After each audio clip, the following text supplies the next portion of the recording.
All right, let's unlock a superpower everybody uses every day. I mean, who doesn't use language? You got that right. And specifically today, we're diving deep into the everyday kind of language, the words and phrases we use to describe our daily routines, like getting ready for work or school, that kind of thing. It's really interesting how much we kind of give ourselves away just by the way we talk about even something as simple as brushing our teeth. Right. And the source material that we're looking at today really gets that. It breaks down this daily routine vocabulary by different skill levels, from beginner to advanced, but it goes way deeper than that. It shows how the words we choose actually reflect our mindset and even where we're at with our fluency, right? Exactly. Just think about it for a second. Like someone who's just starting out learning English might say, I eat breakfast. Yeah. But as they get more comfortable, more fluent, that might change to, I whip up a quick breakfast before hitting the gym. Yeah. I mean, it's the same action, but the language is so much more vivid and really tells a story. And that's what really struck me too, the way this source material organizes everything around morning, afternoon, and evening routines.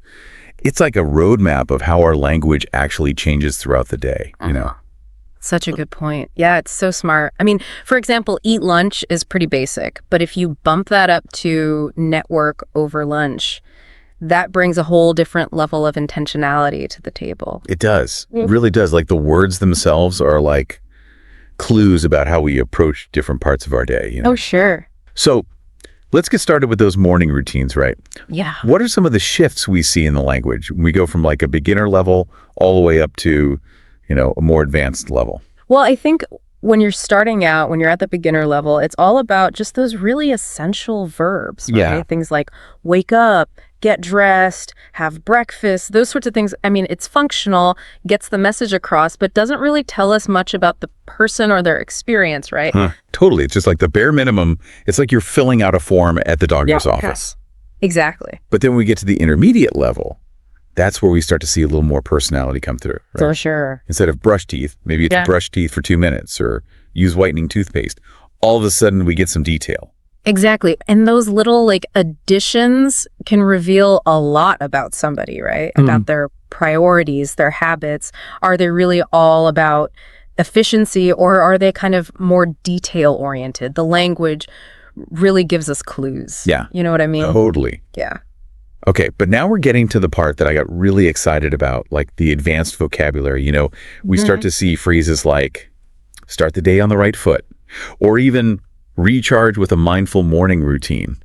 Now it's not just about what you're doing, but the feeling behind it, the intention. You know what I mean? Absolutely. And recharge is such a powerful word to use here because it really suggests that a morning routine isn't just a list of tasks to get through, but it's a way to renew your energy, It's a source of energy. I love that. I love that. Yeah.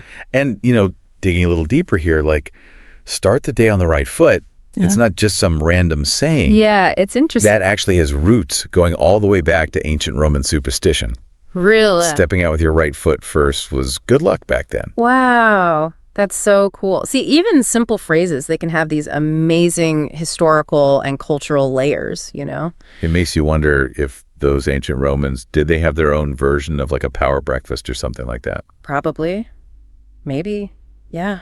It's so interesting to think about how language has evolved and adapted over time. But some core concepts, some things just never change, right? That's true. The desire for a good start to your day, that's a universal thing, know? Absolutely. That's something really important to keep in mind as we go through all these routines. It's not just about the individual, but how the words reflect, broader cultural values. That's a good question. Now I want to analyze everything I say. Right. Me too. Okay. Before we go totally meta here, let's move on to the afternoon routines.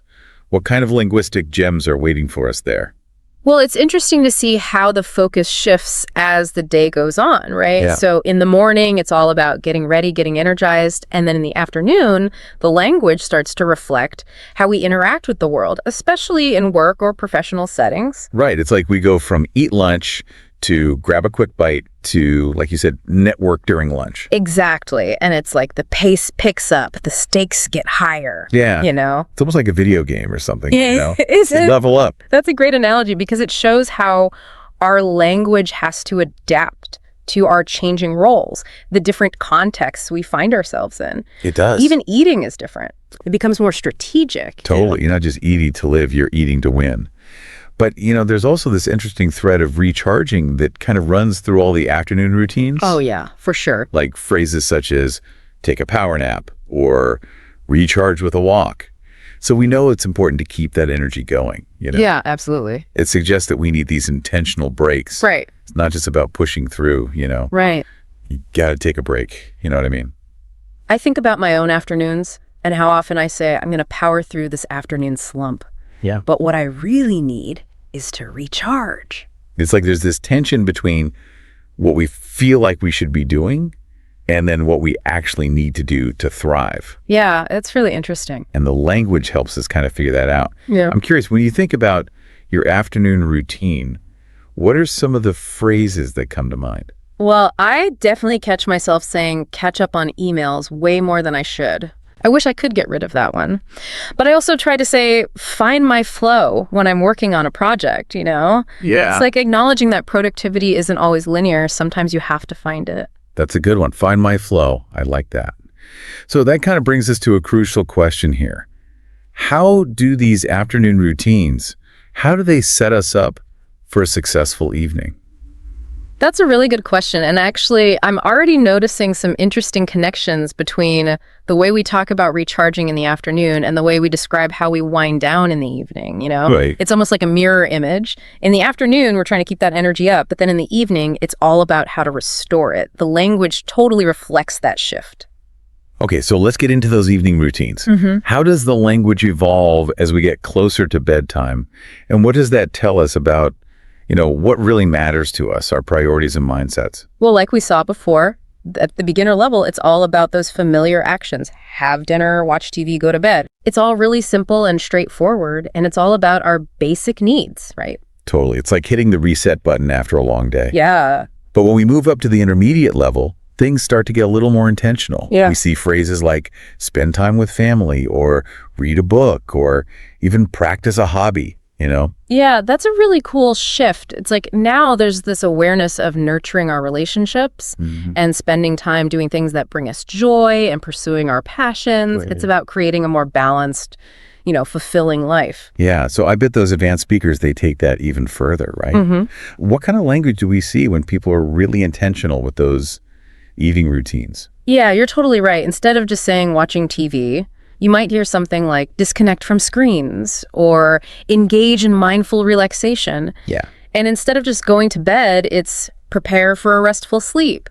It's taking those basic actions to a whole new level. I love that. Yeah. Like the language is guiding us to this more intentional and mindful way of ending our day. Exactly. And that brings us to a really interesting question.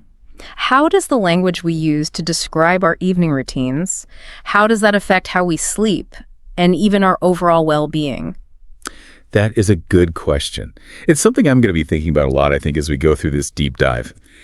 But for now, let's take a closer look at those advanced phrases for our evening routines, because I am so intrigued by that contrast between disconnect from screens and engage in mindful relaxation.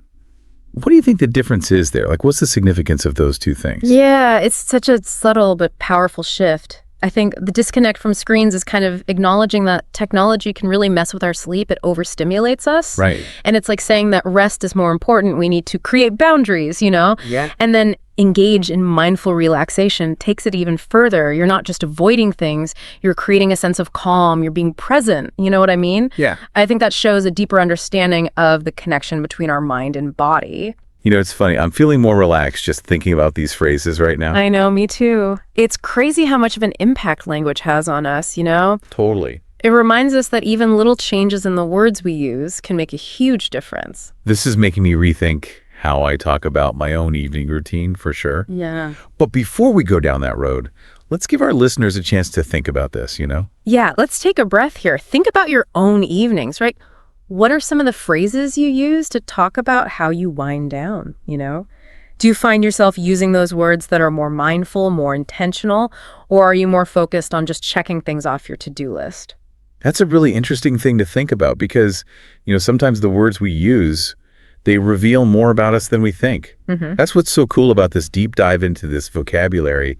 It's not just about learning new words. It's about understanding ourselves and how we navigate the world, right? Exactly. It's really amazing how much our language changes as we become more fluent, you know? Yeah, totally. It's like leveling up in a video game or something. Right. Instead of getting new armor, you're getting new ways to express yourself. Exactly. And it's not just about sounding fancier or something. Right. It's not about trying to impress people. Yeah, it's about, being able to really get your thoughts and feelings across with more, more nuance. Yeah. More precision. For sure. And that's something I noticed in this source material too. Right. Like even the simplest, most everyday actions, we could describe them in totally different ways depending on how fluent we are. Yeah, it's true. Remember how we were talking about eating lunch before? It's like at the beginner level, it's just eat lunch. You're just hungry. Yeah. But when you get more fluent, it becomes grabbing a quick bite or even networking during lunch. And that shift going from eating to networking is so interesting. I know, right? Because it shows how much more we understand about like social dynamics and professional etiquette, all that stuff. It's just built right into the language. Yeah. Right. You're not just refueling your body, you're refueling your connections, your career, Yeah. And it's not just about work either. Right. Even something like cleaning the dishes can change as we get more fluent. Oh, for sure. Instead of just cleaning, you might say tidying up or organizing the kitchen, it becomes about more than just chores, Right. It's like you're not just doing chores, you're creating a space for yourself. Yeah. Yeah. Speaking of creating a space, I'm really interested in how this source material focuses on self-care.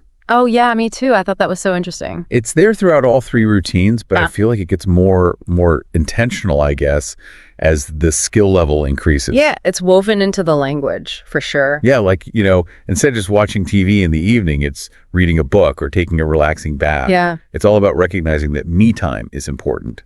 Absolutely. And I think, as you get to that more advanced level, that's when the self-care becomes even more obvious, Right? Like people are really starting to own it at that point. Yeah, totally. You see phrases like practice mindfulness or even engage in self-reflection or prioritize sleep. These things take effort and they're not always easy, Yeah. But the language is almost like it's giving us permission to slow down, to take care of ourselves. I love that. I think it's a message that a lot of people need to hear these days. Especially these days, right? Everybody's so busy and, we forget about taking care of ourselves. Yeah, for sure. It's so easy to get caught up in everything and forget about what we really need. So as we're talking about self-care, it made me think about that word recharging that we kept seeing earlier. Oh, yeah. Good point. It was in all three routines, the morning, the afternoon, and the evening. But it had slightly different meanings each time. It's true. In the morning, it was like recharging with a cup of coffee. Yeah, to get ready for the day. Right, exactly. In the afternoon, it's recharging with a walk or something like that. And then in the evening, it's about disconnecting from screens or engaging in a relaxing activity. It's the same word, but it has all these different applications, Yeah, it's fascinating. It shows how even though we all need to recharge, we do it in different ways, right? We all have our own ways of doing it. I wonder if our listeners have thought about their own recharging routine. Me too. Yeah. Like, what are those moments for them? Yeah, and how do they describe them, right? Yeah. Because even if we don't realize it, the way we talk about those routines, I think it tells us a lot about, what we value, what we prioritize. It really does. It's like a window into, how we see ourselves, how we see the world. Speaking of how we see ourselves, I'm curious to hear what our listeners think about this whole connection between language and mindset. Me too. It's such a fascinating idea, right? I mean, we've been talking about how our vocabulary can show where we're at with our fluency, how we approach self-care. I wonder if our listeners have noticed other patterns in their own language. I know, right? Like, are there certain words they use that really reflect who they are or what their goals are, all that kind of stuff? Yeah, or how their language has changed as they've gotten older. Maybe their perspective on things has changed, Yeah, definitely. It's such a cool thing to think about because language is so much more than just a way to, pass along information. Right. It's not just about, getting the message across. It's how we express ourselves. It's a way to show our identity. Yeah, totally. It really shapes how we see ourselves in the world around us, It really does. Which kind of brings up a really big question here. If language has the power to shape our perceptions, can we use it to create the experiences we want?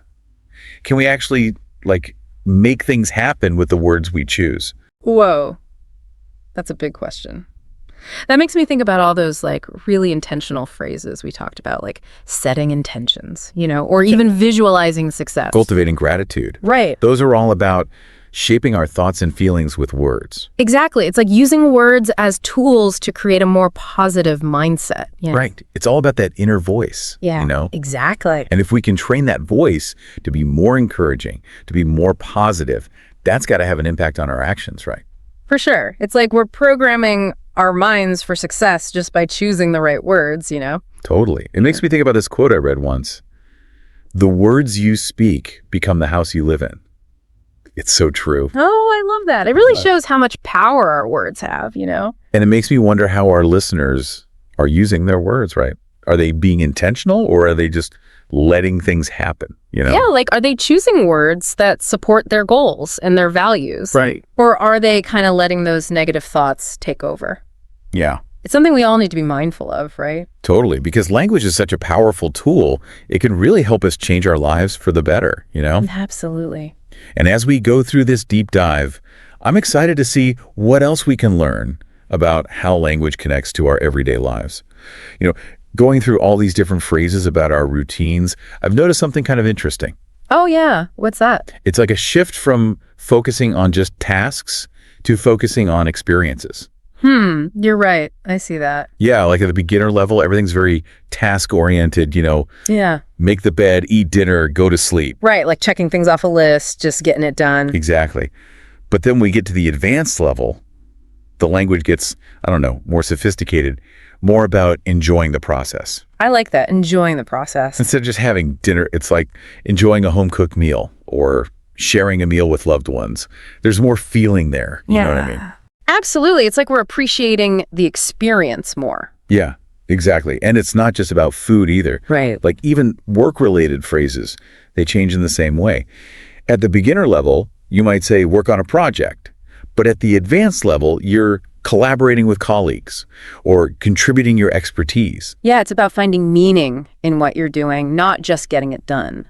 And that makes me think about another really cool thing we've seen throughout all of this, mindfulness. Oh, yeah, definitely. It pops up in all three routines, but it's really strong in that advanced vocabulary. For sure. We see things like take a mindful walk, practice gratitude, even engage in deep breathing exercises.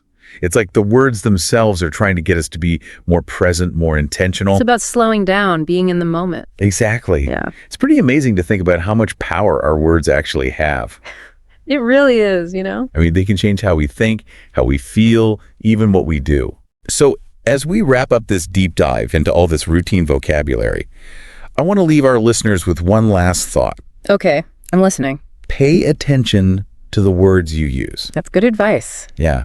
Pay attention to how you talk about your routines, Because it matters. It really does, because those words, they're more than just descriptions. They're like a reflection of who we are. Exactly. They show our mindset, what we think is important, our whole approach to life. So what you're saying is if we choose our words carefully, Yeah. we can change our lives. I think so. Yeah. I think we can actually create the experiences we want just by being mindful of the words we use. That's powerful.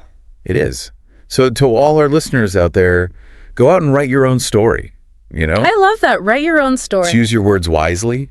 Yay! All right. Want to boost those everyday English skills? We're taking a deep dive into this real-life conversation script you sent us. Oh, this looks great. Yeah, practical stuff like ordering a coffee or navigating the supermarket, even asking for directions, which can be tricky. Exactly. No more feeling lost for words. I think what's really neat about this script is it goes beyond just the grammar. It gives you the actual vocabulary you'll use, like in real conversations. I think that's what can really help with confidence. For sure. Okay, let's jump right in, shall we? First scenario, the coffee shop. I mean, we've all been there, right? Yeah. Sometimes even ordering a latte can feel kind of intimidating if you're not feeling super confident with your English. Absolutely. And this script breaks it down so well for beginners. It focuses on those like super essential phrases like, what size would you like? Or anything else.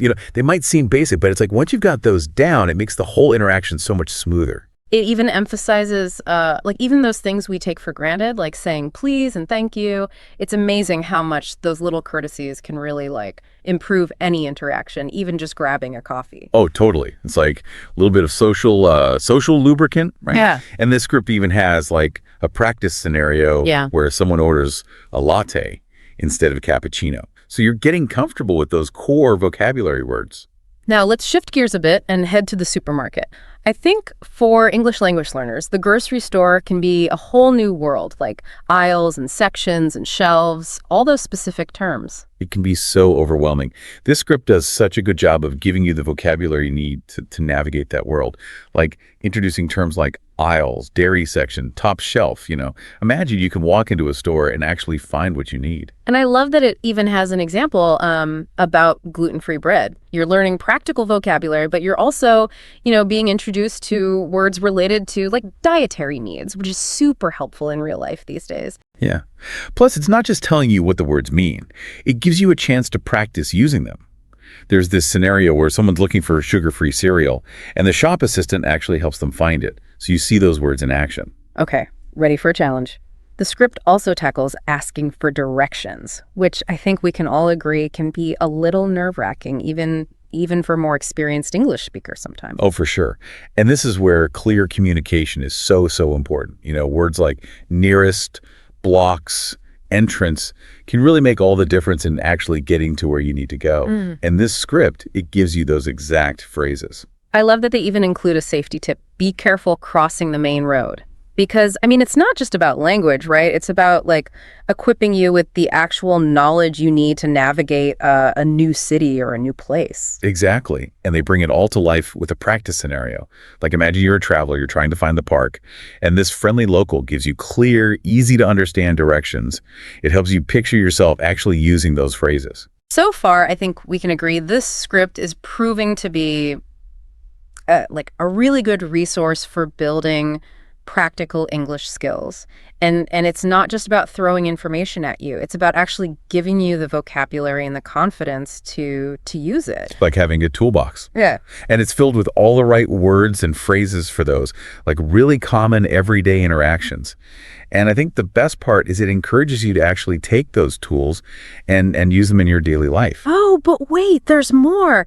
This real-life conversation script doesn't just stop there. It actually goes a step further, and it reinforces everything you've learned to help you really put those new phrases into practice. We're going to unpack that exciting part after a quick break. One thing I really like about this script is how it emphasizes actually practicing. It's not just about, reading and memorizing. It's about actively using the language. Yeah. And that's where this recap and practice section comes in. It's brilliant, really. Yeah. Oh, yeah. This is where it gets fun. Think of it like a workout, but for your English. This section takes everything we've talked about and helps you, really get it into your system. Exactly. And it's so well organized because it's broken down by like skill level.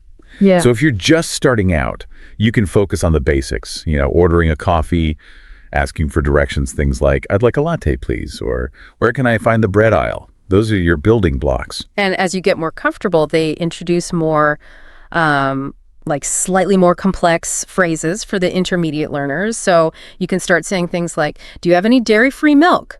Or the gluten-free section is on the top shelf. What I think is so clever here is that they encourage you to actually say these phrases out loud. It's not just about reading them in your head. You gotta get your mouth moving, get your brain used to forming the words. It's like muscle memory for English. Totally. It reminds me of when I was learning Spanish. It wasn't until I started actually speaking it regularly that I really started to like get it. And the script really seems to understand that. Oh, absolutely. And for the advanced learners, they kick things up a notch. They have you navigating a busy city. Think about phrases like, could you help me find the subway entrance? Or walk 2 blocks, then turn left. Now you're really in the zone. I love how they have you picturing these scenarios. Like you can really imagine yourself in a busy city trying to find your way. It makes it so much more, real, memorable. And let's not forget about that conclusion and call to action section. It's like that final push, It reminds you how far you've come and encourages you to keep going. It's so important to celebrate those little wins along the way, right? This section really highlights the fact that you've just mastered like 3 incredibly common situations.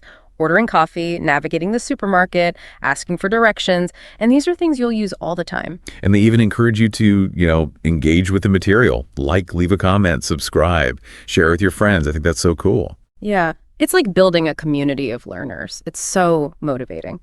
And on that note, I think it's a good time to wrap up this part of our deep dive. We've seen how this script can really help you improve your everyday English, but the real key is to actually use it. Get out there and practice. All right, we're back for the final part of our deep dive into this real-life conversation script. It's really amazing how it breaks down those everyday interactions and gives you the tools to really handle them confidently. It does, right? And what's so impressive is how it goes beyond just vocabulary. It gives you the context, Yeah. and emphasizes practice, encourages active learning, which I think are all so essential for actually mastering a language. It's like we've been given this treasure map, and now we're standing at the edge of the island, ready to dig for those linguistic gems. So as we get ready to embark on this adventure, what are some key takeaways, would you say, that our listeners should keep in mind? What advice would you give as they start using this script? Well, I'd say, first and foremost, remember that learning a language, it's a journey. It's not a destination. You're going to hit bumps along the way. You're going to get frustrated sometimes. There might even be moments when you feel like giving up. But just keep practicing, keep exploring, and celebrate those little victories. This script is a fantastic starting point, but the real magic happens when you take those tools and you actually start using them in your daily life. It's like they say, the only way to learn to swim is to get in the water. Right? This script gives you the floaties. Now it's time to jump in and start splashing around. Don't be afraid to make mistakes. That's how you learn. And here's a thought I find really helpful. Think of it like building a muscle. The more you use it, the stronger it gets. So don't be afraid to push yourself a little. Try new things. Step outside your comfort zone a bit. Every conversation, every interaction is a chance to flex those English muscles. I love that. It's a reminder that fluency isn't something that just happens overnight. It's something you build up over time with consistent effort. And this script gives you a great workout routine for those English muscles. Now, we've talked a lot about the specific scenarios in this script. The coffee shop, the supermarket, asking for directions. But think about all those other situations you encounter every day. Oh, yeah, that's a good point. Ordering food at a restaurant, making a doctor's appointment, or even just chatting with colleagues at work. Or even striking up a conversation with, someone you meet on the street. This script has given us a framework.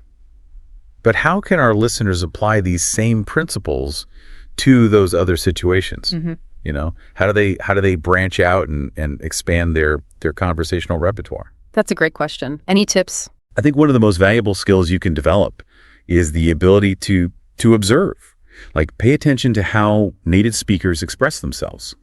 Listen to the phrases they use, the way they structure their sentences, the rhythm and intonation. You're kind of like a language detective, gathering clues and insights that you can then incorporate into your own speaking. So it's like immersing yourself in the language. Even if you're not, physically in an English-speaking environment, you could watch movies, you could listen to podcasts, or even just, eavesdrop on conversations in a non-creepy way, of course. Exactly. And don't be afraid to experiment. Try out those new phrases. Yeah. Even if you're, not 100% sure you're using them perfectly, the more you use them, the more natural they become. And hey, remember, every mistake is a learning opportunity. It's about embracing that trial and error, right? And not being afraid to put yourself out there. Have fun with the language, enjoy the journey. And as you get more comfortable, push yourself further. Challenge yourself to have longer conversations. Explore new topics. Yeah. This script's giving you that foundation, but now it's time to build on it and create your own real-life conversations. Well, this has been a fantastic deep dive into this script, and we really hope our listeners feel, empowered to take their English skills to that next level. Remember, keep practicing, keep exploring, and most importantly, have fun. Until next time, keep those English muscles flexed. Ever get that feeling you might be using a word wrong, but you're too afraid to ask? Oh, yeah. Well, fear no more. Because today we're diving deep into 15 words that even fluent English speakers mess up. We've got a YouTube script here all about leveling up your vocabulary. And you might be surprised by some of these common mistakes. It is fascinating, though, how some of these errors stem from subtle distinctions that are easy to miss in casual conversation. Okay, let's unpack this. We'll start with some beginner traps. Words that seem straightforward, but can be surprisingly tricky. I'll be honest, the word literally is one I hear misused all the time. Yep. Just the other day, someone told me they were literally dying from how much they had to do that week. Yes. Literally seems to be a word that's been taken hostage by hyperbole. So remind us, what should literally mean? Why is it important to use it correctly? Literally means something actually happened, exactly as stated. Yeah. It emphasizes the reality of a situation, not an exaggeration. Right. While your friend might have felt overwhelmed, they weren't literally dying. Right. You see, using literally correctly makes sure your words carry their intended weight. It's about precision and clarity, especially in an age where misinformation can spread so easily. That's a really good point. The impact on communication is huge. Okay, another beginner word that trips people up is unique. I once saw a store advertising a sale on very unique items. Something about that just felt off. That's because unique means one of a kind. Right. Inherently special. It stands alone. Right. So adding modifiers like very or quite is redundant and actually weakens the impact of the word. So instead of saying something is very unique, how can we highlight that specialness in everyday conversation? Let the word unique speak for itself. Okay. You could say that painting is truly unique or her style is unique. You're emphasizing the inherent specialness without needing to qualify it further. That's so interesting. I can see how that subtle shift makes a big difference. Even these beginner words have hidden depths. You really have to think about their true meaning. Absolutely, and that's what makes language so fascinating. Now, prepare to have some assumptions challenged because some words have meanings completely different from what most people assume. Okay, I'm intrigued. Give me an example of one of these words. Let's start with irony. Okay. Many people confuse irony with simple coincidence or bad luck. For example, someone might say, "It's so ironic that I won the lottery and then got hit by a car." So winning the lottery and then getting hit by a car, that's just bad luck, not irony. Yeah. What makes a situation truly ironic? True irony involves a situation where the outcome is the opposite of what was expected, often with a humorous or sarcastic undertone. A classic example would be a fire station burning down. It's not just about unfortunate timing, it's about a surprising reversal of expectations. Wow, that makes so much sense.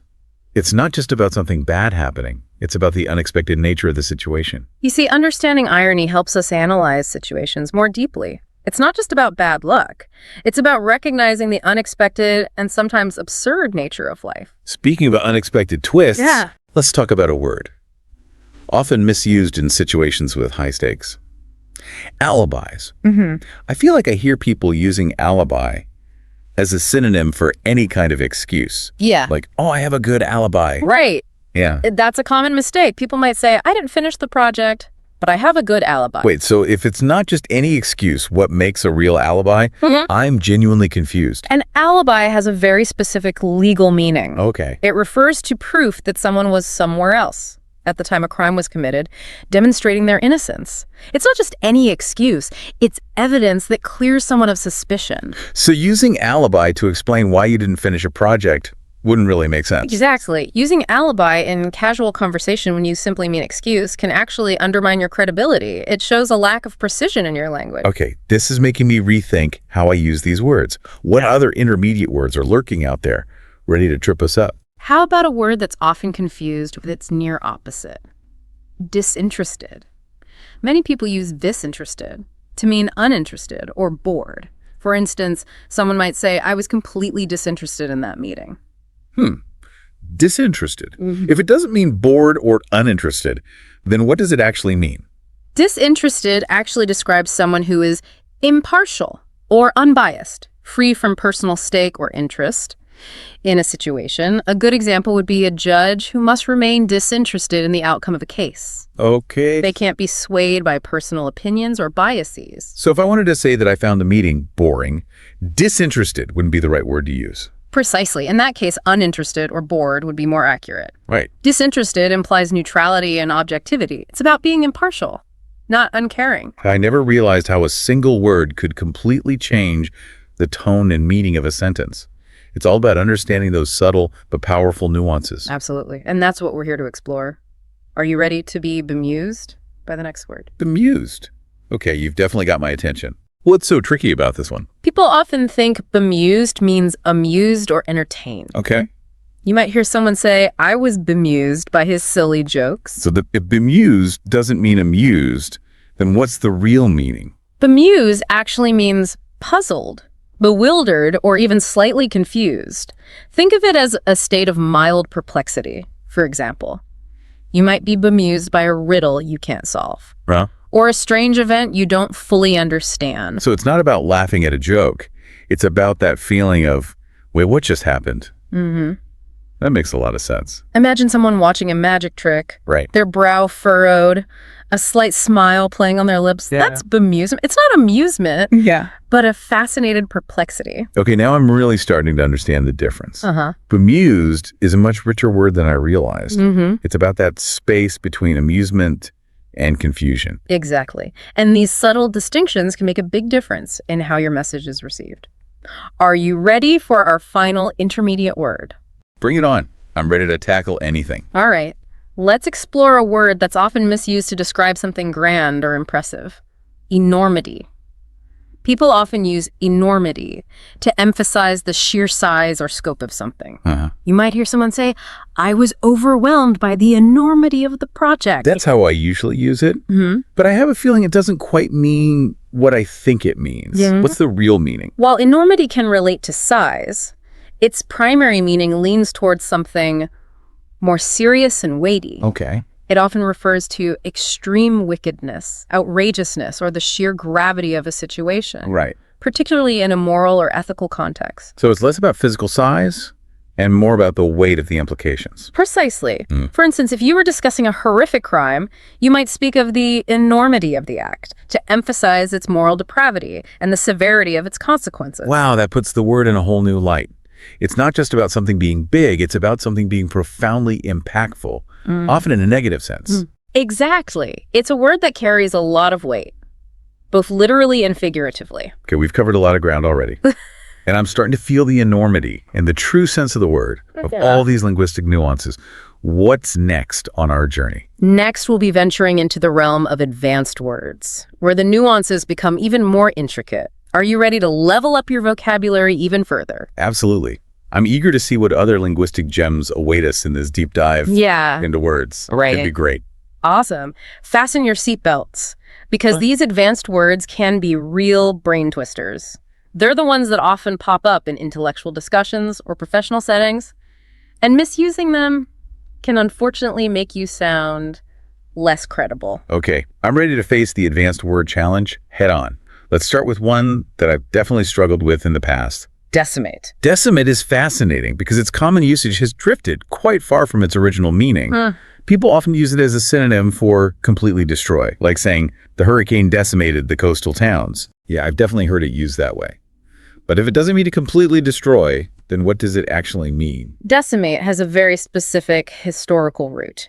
It comes from the ancient Roman practice of punishing mutinous troops by killing 1 out of every 10 soldiers.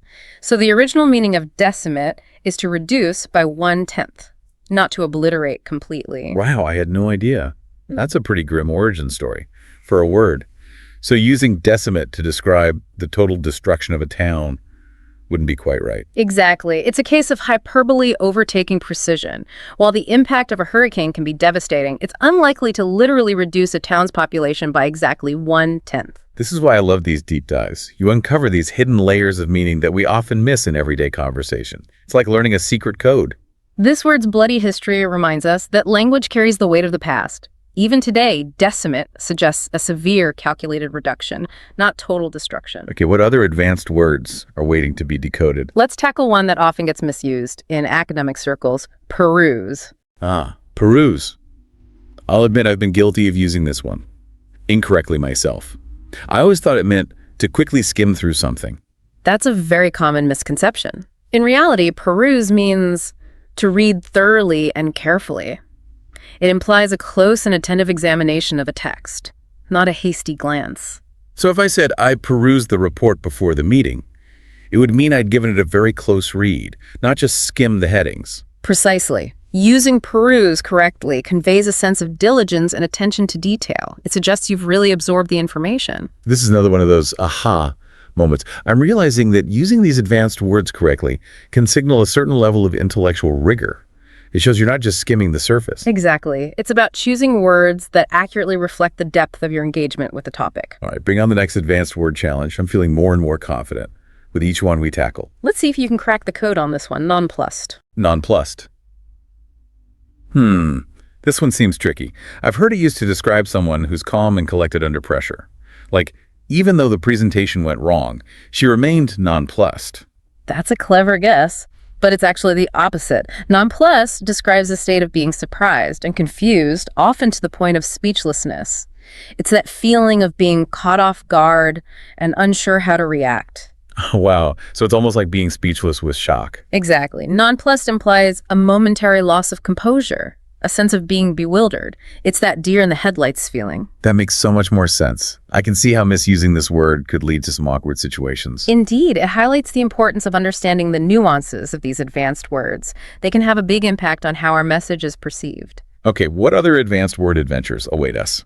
I'm ready to expand my vocabulary horizons. Let's explore a word that often gets used in a way that diminishes its true impact. Plethora. Plethora. I usually think of this word as meaning a lot of something in a positive way, like there was a plethora of fun activities to choose from at the festival. That's a common interpretation. But plethora carries a slightly different nuance. While it does mean an abundance of something, it often implies an excessive or overwhelming amount. Okay. It can sometimes even suggest a sense of burden or inconvenience. Interesting. So it's not just about having a lot of something, it's about having maybe too much of it, like it's overflowing. Precisely. Imagine a situation where you're bombarded with information or faced with an overwhelming number of choices.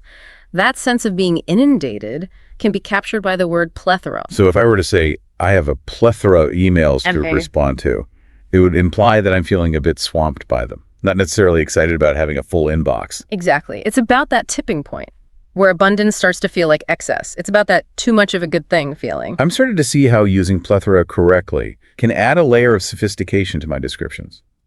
It's a much more nuanced way of expressing abundance than just saying a lot. It's about choosing words that convey not just the quantity, but also the impact of that quantity. This is making me realize how much I've taken these words for granted, what other advanced words are hiding in plain sight, waiting to be understood.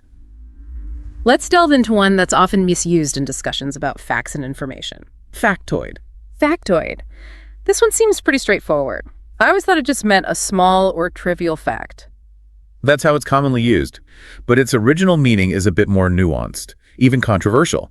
The term factoid was actually coined to describe something that appears to be a fact, but is actually false or unsubstantiated. Right, really? That's a completely different meaning. That's the risk with using factoid in its original sense.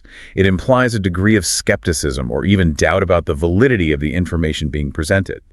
It can be a way of highlighting that something may sound like a fact, but it hasn't actually been proven true. This is a perfect example of how language can evolve and shift in meaning over time.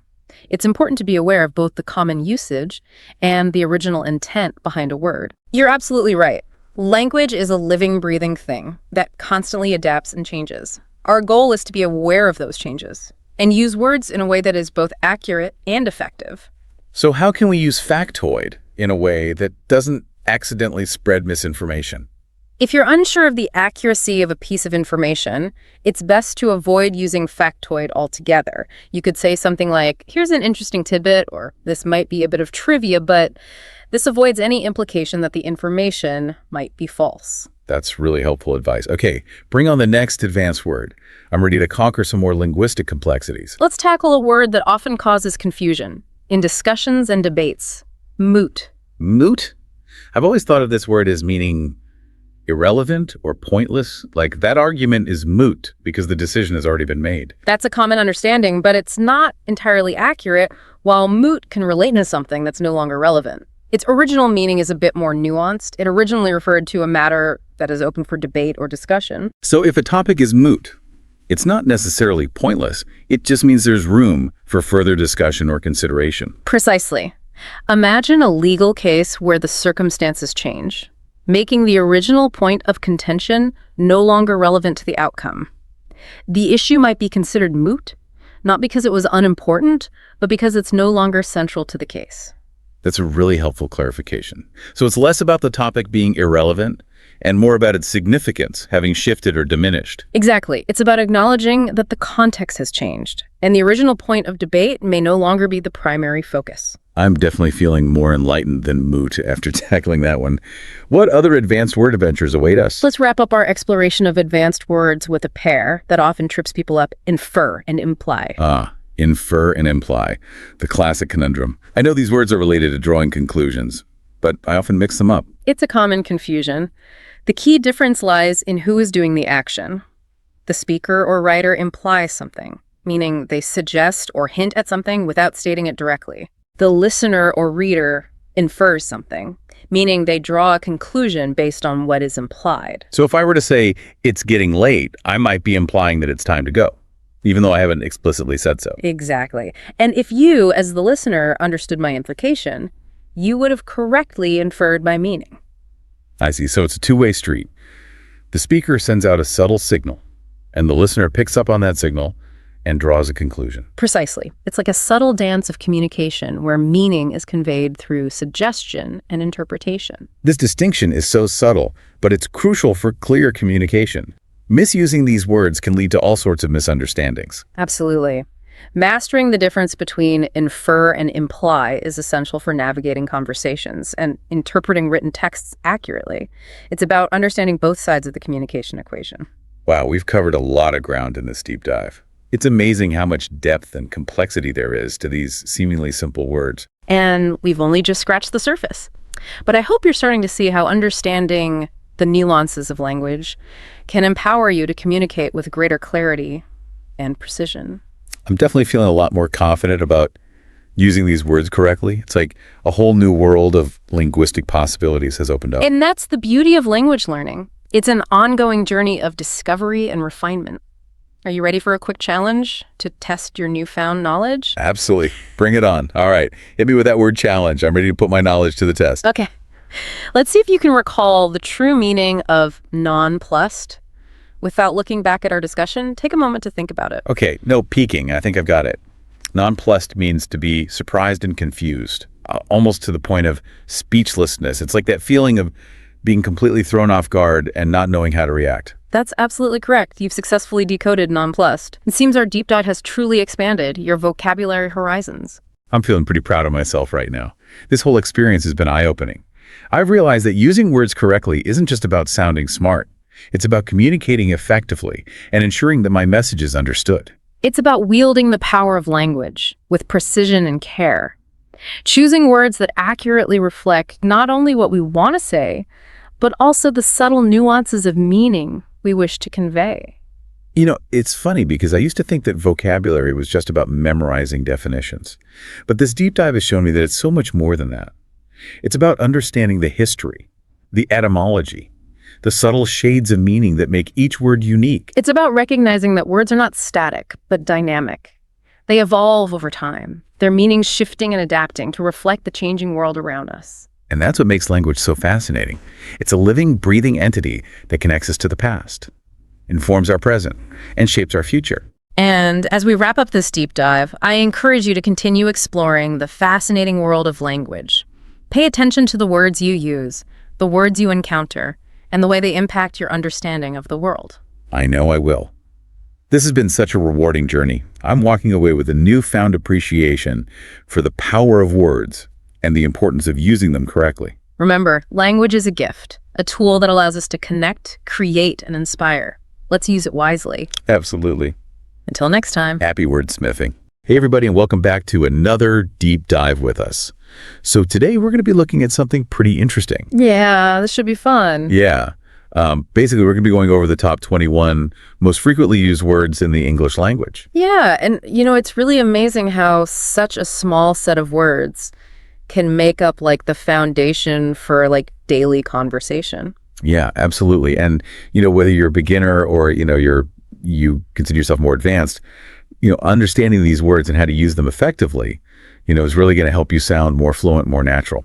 So joining me today to, help us unpack all of this and really give us some good insights is... Hi, everyone. So I'm really excited to jump into this with you. So I guess to start off, our source has broken down these 21 words into different categories. Right. So we've got verbs and we've got conversational words and then we've got nouns and adjectives. So I figure, why don't we just go in order? Verbs, those are like the action words, right? The workhorses of the sentence. So let's start there. Yeah, definitely. All right. So the first one on the list is go.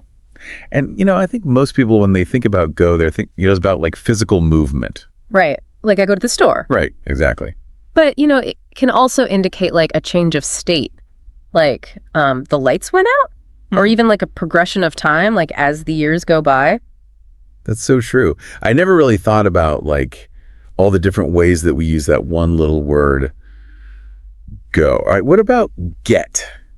That one seems even more, multifaceted. Yeah, get is a very interesting one, because it often implies a process or a change of state that's sort of outside of your direct control. Oh, okay. So you think about phrases like get sick or get lost. It's like something is happening to you. It's not like you're directly making it happen. Right. It's like something's being done to you. Exactly. But then on the other hand, you have phrases like get rich or get ahead. Right. And those have a very different connotation. Yeah. Right. It's much more like intentional, almost aspirational. Yeah, it's like get reflects our relationship with change itself, whether it's something we're actively pursuing or something that's kind of being imposed upon us. That's so interesting. I like that a lot. Okay, so moving right along. Next up we have do. And this one always feels to me like the ultimate multitasker. Definitely. He can do so many things. Absolutely. It's amazing how often do just pops up in our sentences. From describing our jobs, like, what do you do? Right. To expressing obligations, I have to do my homework. It really is like the Swiss Army knife of verbs. Yeah, and it plays such a key role in questions too. Do you like pizza? Did you see that movie? Like it's just, it makes the question a question. Absolutely. Okay, so we've had go, we've had get, we've had do. What about have? Oh, have. That's another one that's surprisingly versatile. Yeah. I mean, obviously we use it for possession. I have a car. Right. But we also use it for experiences. I had a great time. And then, all those idioms too. Have a nice day. Have a good one. These are just ingrained into our everyday conversations. Yeah, and I think have really highlights how so much of language is really about more than just, the literal meaning. It's about, creating a feeling or, connecting with someone on a social level. Exactly. Okay, so let's tackle make. I feel like this is one I use constantly. Make dinner, make a decision, make a mistake. It's all about like creating something or causing something to happen. Yes. But then there's also this element of obligation sometimes, right? Yeah. Like I made him apologize. Exactly. Make implies that you're kind of bringing something into being. You're causing something to happen. And you're right about the obligation aspect too. It can be used to express, influence or even a sense of like responsibility for something. Well, like you're the driving force behind whatever is happening. Exactly. Okay. And last but not least on our list of verbs, we have take. Take. Now, this is an interesting one because take often involves a sense of action combined with possession or control. So, think about phrases like take a break, take a seat, take charge. Right. It's like you're asserting yourself in some way, whether you're taking something for yourself or taking control of a situation. Exactly. So, okay, we've got go get, do, have, make, and take. That is a lot of verbal power packed into 6 little words. It really is. It's amazing how much we can express with just the small set of verbs. Okay, so we've covered the verbs. Now let's move on to those little words that I like to think of as kind of like the glue that holds our conversations together. Those little conversational connectors? Right. So things like hi and bye and thanks and sorry. I mean, how deep can we really go with these? You might be surprised. Even these seemingly simple expressions play a really vital role in how we interact with each other. Okay. For example, hi and hello, they're not just greetings. They signal that you're open to communication and connection. Oh, so it's like setting the tone right from the start, like you're extending an invitation to engage in a conversation. Exactly. Okay, and then on the flip side, we have bye. Right, which signals, closure. It marks the end of the conversation. And, it allows us to transition smoothly out of the interaction. Okay, that makes sense. So we've covered greeting and departing. But what about those little words that add a touch of, politeness and gratitude to our interactions? You mean thanks and sorry? Exactly. Ah, yes. Those are powerful tools. They help us maintain social harmony, and they help us, navigate those little bumps in the road of human interaction. Yeah. Thanks acknowledges a favor, right, or Yeah. a kind gesture, and it, reinforces those positive interactions that we have. And sorry is all about taking responsibility for something, smoothing over those mistakes and showing empathy. Exactly. They're subtle, but they're really essential for building good relationships. Yeah, I think it's interesting how we often, modify these words for emphasis, like saying thanks a lot.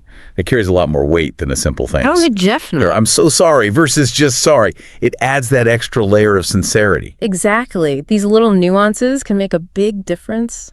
Absolutely. Okay, so we've explored 6 key verbs and 4 of these essential conversational words. We have. Are you starting to see the power of these seemingly simple words? Oh, absolutely. It's like we're peeling back the layers and discovering all this like hidden depth to language. I agree.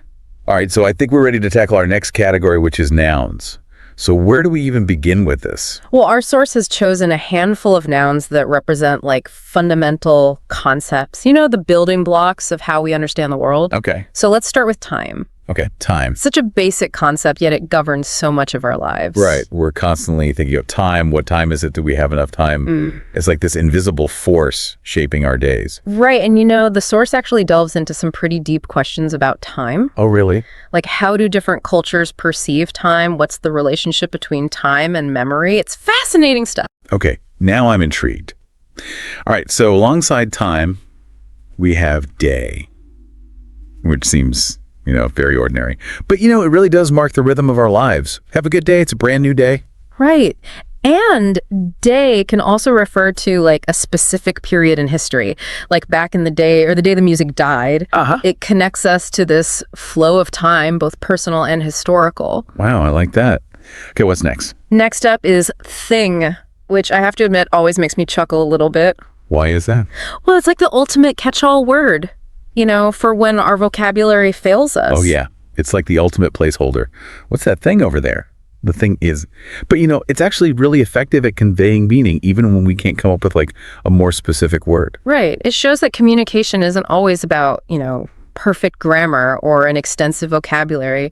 It's about getting your message across. And sometimes thing does the job perfectly. Yeah, absolutely. All right, so speaking of conveying meaning, we've got place next on our list. It seems like a pretty straightforward word, but I'm sure there's more to it than meets the eye. There is. Place isn't just about physical location. It can also refer to like a position in a sequence, like take your place in line, or even a state of mind, like feeling out of place. It's a word that helps us navigate the world in all sorts of ways. Right. It's like place isn't just about where we are physically, but also about how we fit in. Exactly. And how we make sense of our surroundings. Exactly. Okay, and then finally we have people, which, it's like, it seems so obvious, but, when you think about it, people are really what makes the world go round, right? That's true. People represents our shared humanity. Right. That's the foundation of society and relationships and, everything that makes us human. It's the word that reminds us we're not alone. Yeah, absolutely. Okay, so we've explored verbs, conversational connectors, and now nouns. I'm already feeling like I have a whole new appreciation for the power of these everyday words. But before we jump into adjectives, I'm curious, what's standing out to you so far? Honestly, I think what struck me the most is how much depth and nuance there is, even in the simplest words. We use them all the time, but we don't often stop and think about how they work. Yeah. It's like we're taking them for granted. Totally. But I think this deep dive is really helping us to, kind of slow down and appreciate the, the intricacies of these words that we usually just take for granted. Exactly. Yeah. All right. So adjectives, I think we're ready. Let's do it. It's funny how we can go through like our whole lives using these words and never really stop to think about them. Right. It's true. But that's, I think, what makes this deep dive so interesting. Yeah. It's like we're forced to slow down and actually like appreciate these things that we usually just, take for granted. Yeah. So last we left off, we were about to delve into the world of adjectives. So are you ready to add some color to our conversation? Absolutely. Adjectives are what bring our language to life. Yeah, they do. They paint pictures in our minds, they evoke emotions, and they help us make sense of the world. I love that. So true. And they add, that extra layer of detail that just makes our communication so much richer. Okay, so why don't we start with good? I feel like that's like the most basic adjective in the English language. It really is. Good is our go-to word for expressing approval or satisfaction or, just like the absence of anything negative. Right. It's a wonderfully versatile word. It is. You can use it for pretty much anything. I've noticed that good is often used as kind of a conversational placeholder, especially when we're trying to be polite. Or avoid being too critical. Like, oh, that's a good point. Even if you don't really agree with what the person is saying. Right. It's like a way of maintaining harmony. Yeah. Smoothing over those potential disagreements or awkward moments. Right. Okay, so good is all about positivity and agreeableness. What about new? What kind of energy does new bring? New is all about excitement, possibility, a sense of change. It draws our attention to something fresh, something that stands out from the ordinary. Right. Think about like getting a new phone or starting a new job. Right. There's that element of curiosity and intrigue. There is. It makes you want to learn more to explore. And it can also be a really powerful marketing tool. Right. New and improved, the latest and greatest. Oh, yeah, for sure. It's like designed to pique our interest. Absolutely. New really taps into that human desire for novelty and fascination with progress. Yeah. But then on the other hand, new can also highlight a lack of experience. That's true. Like new to the job or a new driver. Right. It implies a learning curve. Definitely. So it's like a double-edged sword. Right. Right. It can be exhilarating. Right. But it can also be intimidating. Depending on the context. Exactly. Okay, so we've covered good and new. Ready to wrap things up with happy. Let's do it. Happy is such a fundamental human emotion. It is. It resonates across cultures. It's the language of joy and contentment and well-being. Yeah, and it's amazing how contagious happiness can be. Like when someone greets you with a genuine smile and they say good morning, it can like brighten your whole day. It's true. It's like this ripple effect. Yeah. Spreading positivity. And happy isn't just about those fleeting moments of joy either. Right. It's about, that deeper sense of fulfillment. Yeah, that sense of purpose. Yeah. I think that's what makes happy such a powerful word. It encompasses such a, wide spectrum of positive emotions. I agree. Okay, so we've tackled adjectives, but I want to circle back to something you said earlier about how adjectives can paint pictures in our minds and evoke emotions. Do you think there's a connection between these simple adjectives and how we experience the world? Oh, that's an interesting question. I think the answer is yes. The words we use shape how we see things. They provide the framework for how we understand and interpret our experiences. So, for example, if we're constantly using negative adjectives to describe ourselves or the world around us, we might actually start to see things more negatively. Exactly. The language we use becomes like a self-fulfilling prophecy. Wow. It influences our thoughts, our emotions, and ultimately our actions. That's a powerful reminder to be mindful of the words we choose. It is. Okay, so we've covered a lot of ground in this deep dive. Verbs, conversational connectors, nouns, adjectives. Yeah. It's amazing how much we can learn from just 21 words. It really is. And we haven't even touched on phrasal verbs yet. Oh, yes. So those are next on our list. And I think you'll be surprised by how much they add to the richness and complexity of the language. I think so too. Okay, I'm intrigued. Bring on the phrasal verbs. All right, so welcome back to the deep dive. We've already covered so much. Yeah. But before the break, you mentioned phrasal verbs. What are those exactly and why are they so important? So phrasal verbs are basically like these combinations of a verb and another word, usually like a preposition or an adverb. And when you put them together, they create a totally new meaning. Okay, so give me an example. Okay, so let's take the verb look. Pretty straightforward word, right? Fine. But when you start adding prepositions like up after or into, you get phrasal verbs with completely different meanings. So like look up means to search for information. Right. Look after means to take care of someone. And look into means to investigate something. Wow, you're right. So you see how just a little tweak can make our language so much more expressive. Yeah, absolutely. So are phrasal verbs just about adding more words to our vocabulary? It's more than just adding words. It's about nuance. It's about idiom. Phrasal verbs capture these subtle shades of meaning that would be really hard to express otherwise. Oh, yeah. And they make your English sound much more natural, more like a native speaker. So if they're so nuanced, how do we even begin to learn all of them? Well, the good news is you don't have to learn every single phrasal verb out there. Okay. Just focus on the most common ones, the ones that come up a lot in everyday conversations. Okay, that makes sense. And pay attention to the context, because phrasal verbs can have different meanings depending on the situation. Right. So try to learn them in like real life examples, not just from lists. So like instead of just memorizing look up, I should try to remember it in a sentence. Like I need to look at the meaning of this word. Exactly. Because then you're associating the phrasal verb with a specific meaning and a specific usage. That's really helpful. And most importantly, don't be afraid to experiment. Okay. The best way to learn phrasal verbs is to actually use them. Start incorporating them into your conversations, even if you're not 100% sure you're using them correctly. So what if I make a mistake? Making mistakes is part of the learning process. Even native speakers make mistakes with phrasal verbs all the time. Okay, that makes me feel a little better. So don't worry too much about it. Just practice and you'll get more comfortable over time. So we've covered a lot of ground today. We talked about verbs, conversational connectors, nouns, adjectives, and now phrasal verbs. It's pretty amazing how much we can learn from just 21 words. It really is. I think it just goes to show the power of language. Yeah. And how these simple building blocks can be used to express so many different things. So what's like the main takeaway you hope listeners will, walk away with from this deep dive?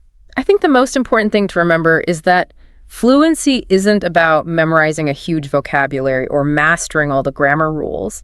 It's about understanding the basic principles of how language works, Okay. and then using those principles to communicate effectively. So it's not about quantity. Right. It's about quality. Exactly. By focusing on these 21 words, you're not just learning vocabulary, you're gaining a deeper understanding of how English works. I love that. Yeah. So is there anything you'd like to challenge our listeners to do after this deep dive? I would challenge them to really pay attention to how these 21 words are being used all around them. Listen to conversations, read books and articles, and see if you can notice how these words are like the threads that hold everything together. I like that. It's like a treasure hunt. It is. And the more you find, the better you'll become at understanding and speaking the language. Exactly. Well, this has been such an eye-opening deep dive for me. I feel like I've learned so much. Me too. And I definitely have a new appreciation for these words that we use every day. So thank you so much for joining me on this journey. And thanks to all of you for listening. We'll see you next time for another deep dive. All right, so you're looking to really master English quickly and effectively. Right. So let's dive into this. Okay. The secret sauce revealed in your sources. Sure. It's mastering the 4 key language skills. Listening, speaking, reading, and writing. Okay. We'll unpack each of those skills. Yeah. Sprinkle in some practical tips. Right. Some relatable examples, and we'll basically create your roadmap to fluency. It's interesting because those 4 skills aren't just for English.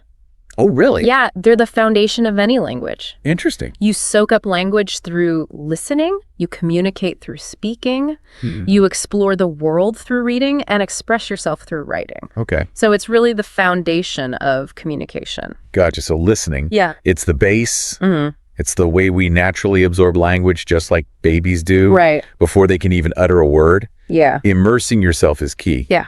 But there's a bit more to it than that, right? Yeah. Exactly. Think about how parents instinctively talk to their kids. Oh, okay. Simpler words, they slow down. Right. They emphasize key sounds. Yeah. Well, that same principle applies to learning any language. Interesting. Peppa Pig. Peppa Pig. Yeah, with its clear pronunciation and simple storylines, Okay. is a surprisingly effective tool for tuning your ears to the rhythm and sounds of English. Okay, that's interesting. Yeah. I see how that simplified input can really help with picking up the basics. Right.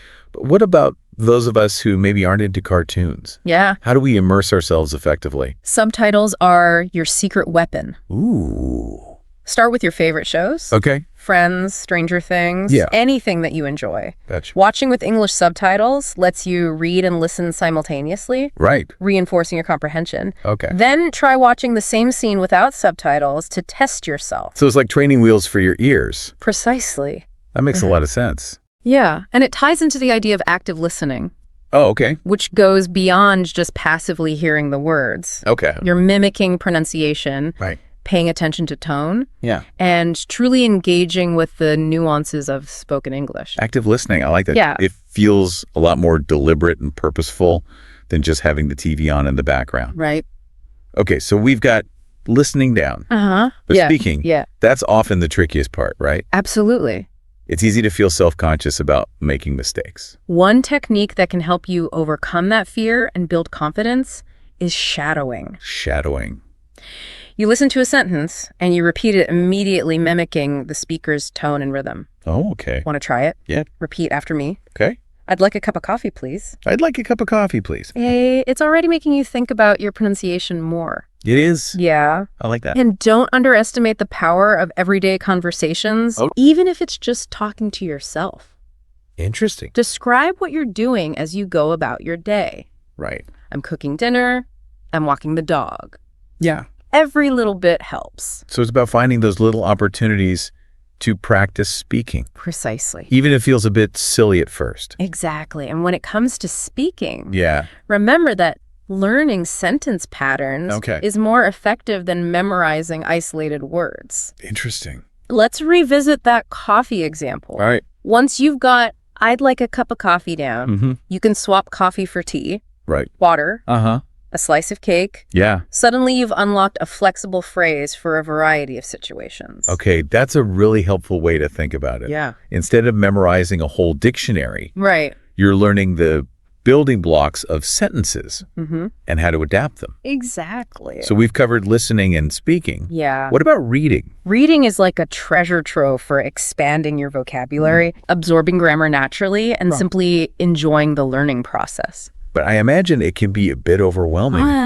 Where do you even start? It doesn't have to be intimidating. Yeah. Start with materials you genuinely enjoy. Yeah. Maybe news headlines, a favorite blog, even social media posts. Okay. The key is to find content that keeps you engaged Right. and coming back for more. So instead of forcing myself to read classic literature that I don't understand, Right. I could start with something more my speed. Exactly. And here's a tip. Okay.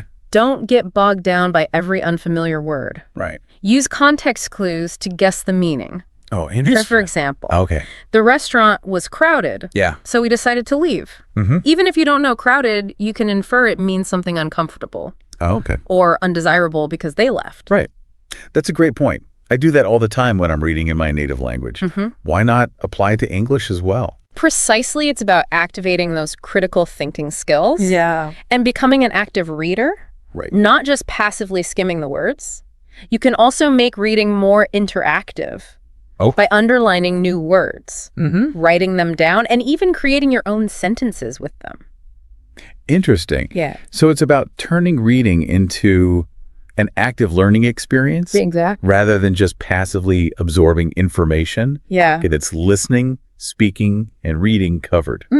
What about writing? Yeah. I feel like that's the one a lot of people struggle with. Writing is a fantastic way to organize your thoughts, Okay. refine your grammar, Right. and flex those creative muscles in English. Yeah. And the best part is you can start small. Okay. Think about writing simple sentences about your daily routine. All right. I wake up at 7 a.m. All right. I eat breakfast at 8 a.m. Yeah. You know, just those very basic things. So it's not about writing the next great novel. Exactly. It's about getting comfortable expressing yourself in written English. Precisely. And journaling in English is a great low-pressure practice. Oh, It's a private space to experiment with the language without fear of judgment. right. You can also leverage language exchange apps Oh, yeah. to get feedback from native speakers and learn from your mistakes. I like that. Yeah. It's all about embracing those mistakes as opportunities to learn. Exactly. Okay, so we've covered the 4 skills: Uh-huh. listening, speaking, reading, and writing. Right. They seem pretty interconnected, wouldn't you say? Absolutely. Think of it like a web with each skill supporting and reinforcing the others. Right. When you listen, you're not just absorbing sounds. Right. You're also picking up on grammar, vocabulary, and pronunciation. Yeah. When you speak, you're putting all of that knowledge into practice. And when you read, Yeah. you're expanding your vocabulary, seeing how grammar works in different contexts, which then feeds into your writing. It's just like this amazing cycle Is. of learning and reinforcement. Absolutely. The more you practice each skill, the stronger that web becomes. Yeah. Leading to greater fluency overall. Right. But how do we make sure we're actually practicing effectively? That's where motivation and goal setting come in. Okay, yeah. Right. Motivation and goal setting. We'll dive into those crucial aspects in the next part of our deep dive. Awesome. I'm excited to learn more about that. Yeah. Sounds good. Okay.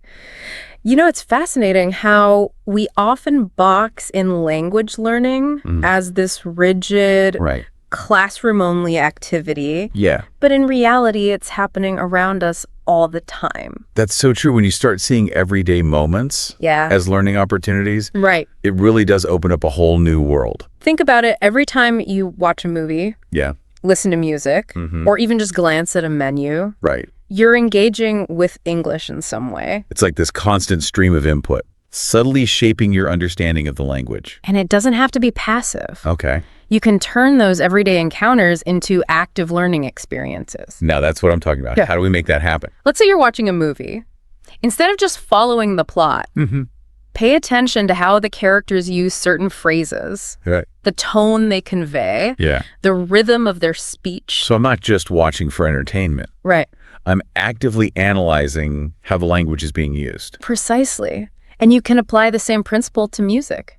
Oh, okay. Listen to the lyrics, Yeah. try to sing along, notice how the words are pronounced Wow. and how they flow together. It's like training your ear Exactly. to pick up on those subtle nuances that make a language come alive. Fluency isn't just about knowing grammar rules Right. or having a massive vocabulary. It's about using the language naturally and effortlessly like a native speaker, Right. It's about feeling comfortable and confident. expressing yourself no matter the situation. And the more you expose yourself to the language Yeah. in these authentic contexts, Right. the more comfortable you'll become. Okay. We've talked a lot about the individual skills, Mm-hmm. listening, speaking, reading, writing. Right. But how do they all work together to create that fluency we're aiming for? That's where it gets really interesting. Okay. Think of it like a web, Right? with each skill interconnected and reinforcing the others. So when I'm listening to English, Yeah. I'm not just absorbing sounds. Right. I'm also picking up on grammar, Mm-hmm. vocabulary, and pronunciation. Exactly. And when you speak, you're putting all that knowledge into practice, Right. solidifying it in your mind. And reading expands my vocabulary. Yes. Showing me how grammar is used in different contexts. Which in turn informs your writing Oh, okay. as you begin to use those new words and structures in your own work. It's a beautiful cycle Absolutely. of learning and reinforcement. And the more you engage in each of these skills, Yeah. the stronger those connections become, leading to greater fluency and overall mastery of the language. It's like working out a muscle, Yeah, making it stronger and more resilient with each exercise. precisely. And just like with any workout, consistency is key. Okay. Even dedicating a few minutes each day to each skill Mm-hmm. can make a huge difference over time. So don't get discouraged if you don't see results overnight. Right. Language learning is a marathon, not a sprint. And the journey itself is just as important as the destination. I like that. Enjoy the process. Yeah. Embrace the challenges and celebrate those small victories along the way. After all, there's something incredibly rewarding Yeah. about being able to communicate in another language. It's true. Connecting with people from different cultures, Absolutely. expanding your horizons. Those are amazing benefits. It opens up a whole world of possibilities, Yeah. both personally and professionally. And who knows, maybe one day our listener will be hosting their own podcast in English. That would be a testament to the power of consistent practice Right. and a positive mindset. Okay, so we've covered the fundamentals of the 4 skills, Yeah, the importance of everyday learning, and the power of consistency. right. But there's one crucial piece we haven't touched on yet: And that is, motivation. yes. The fuel that keeps us going, Uh-huh. especially when things get tough. Right. And of course, setting realistic goals Yeah. so we don't get overwhelmed. Ah, yes. Motivation and goal setting, the compass and map for our language learning journey. I like that. We'll dive into those critical aspects after a quick break. Stay tuned. So we're back, ready to unpack the power of motivation Yeah. and goal setting in your English learning journey. Right. You know, we've all hit those walls Yeah.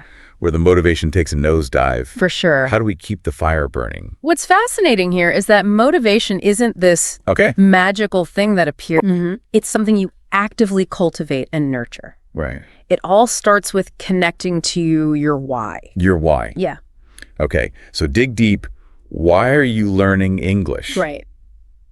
What doors will it open? Yeah. Is it to travel the world? Mm-hmm. Connect with new people? Mm-hmm. Boost your career? Yeah. Or simply enjoy those books and movies in their original form? Having a strong why is like your secret weapon. Oh, okay. When doubt or frustration creep in, Right. It's easy to get caught up in the daily grind of studying and lose sight of the bigger picture. So it's like having a North Star Exactly. guiding you even when the path gets a bit rocky. Yeah. Speaking of navigating that path, how about setting goals? Right. It's tempting to aim for fluency in a few months, Yeah. but isn't that setting yourself up for a crash landing? Absolutely. Setting smaller, achievable goals is key to maintaining momentum and celebrating those wins along the way. Yeah. Instead of, I want to be fluent in 6 months. Okay. Break it down. Maybe it's, I want to comfortably chat about my hobbies, or I want to read a short story without a dictionary. Right. So those smaller victories fuel the motivation to keep going. Exactly. And it makes the whole process less intimidating. For sure.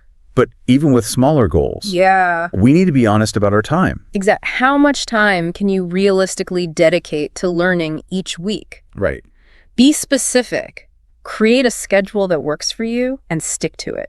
Okay. Consistency trumps intensity when it comes to language learning. So 30 minutes a day is better than cramming for 3 hours once a week. Exactly. It's like those little deposits in a savings account. Right. They add up over time. That's a great analogy. Thanks. It's fascinating how much progress you can make with consistent effort, even if it's just a little bit each day. Right. And don't forget to celebrate those milestones. Oh, okay. Acknowledge your progress. Reward yourself. Yeah. Let those successes fuel your motivation. It's like giving yourself a little pat on the back and saying, hey, I'm doing this. Exactly. I'm moving forward. Okay. And at the end of the day, it's important to remember that the journey of learning English is just as important as the destination. Right. Have fun with it. Couldn't agree more. So Okay. there you have it. Okay. We've explored the 4 essential skills, the power of finding those everyday learning opportunities, Right. and the vital roles of motivation and goal setting. Yeah. You've now got the tools, Okay. the insights and inspiration to unlock your full language potential. Awesome. It's time to define your why, set those realistic goals, and get to work. So to wrap things up, for anyone listening who wants to master English quickly and effectively, remember it all comes down to mastering those 4 key skills. Right. Listening, speaking, reading, and writing. Yeah. And as we've learned today, the best way to tackle these skills is to find a method that works for you. Stay motivated by connecting to your personal why. And don't forget to celebrate those small wins along the way. Yeah, and remember, consistency is key. Right. Keep practicing, keep learning, Absolutely. and most importantly, have fun with it. Thanks for joining us on this deep dive into the world of English language learning. It was my pleasure. We'll catch you next time. Sounds good. Welcome back for another deep dive.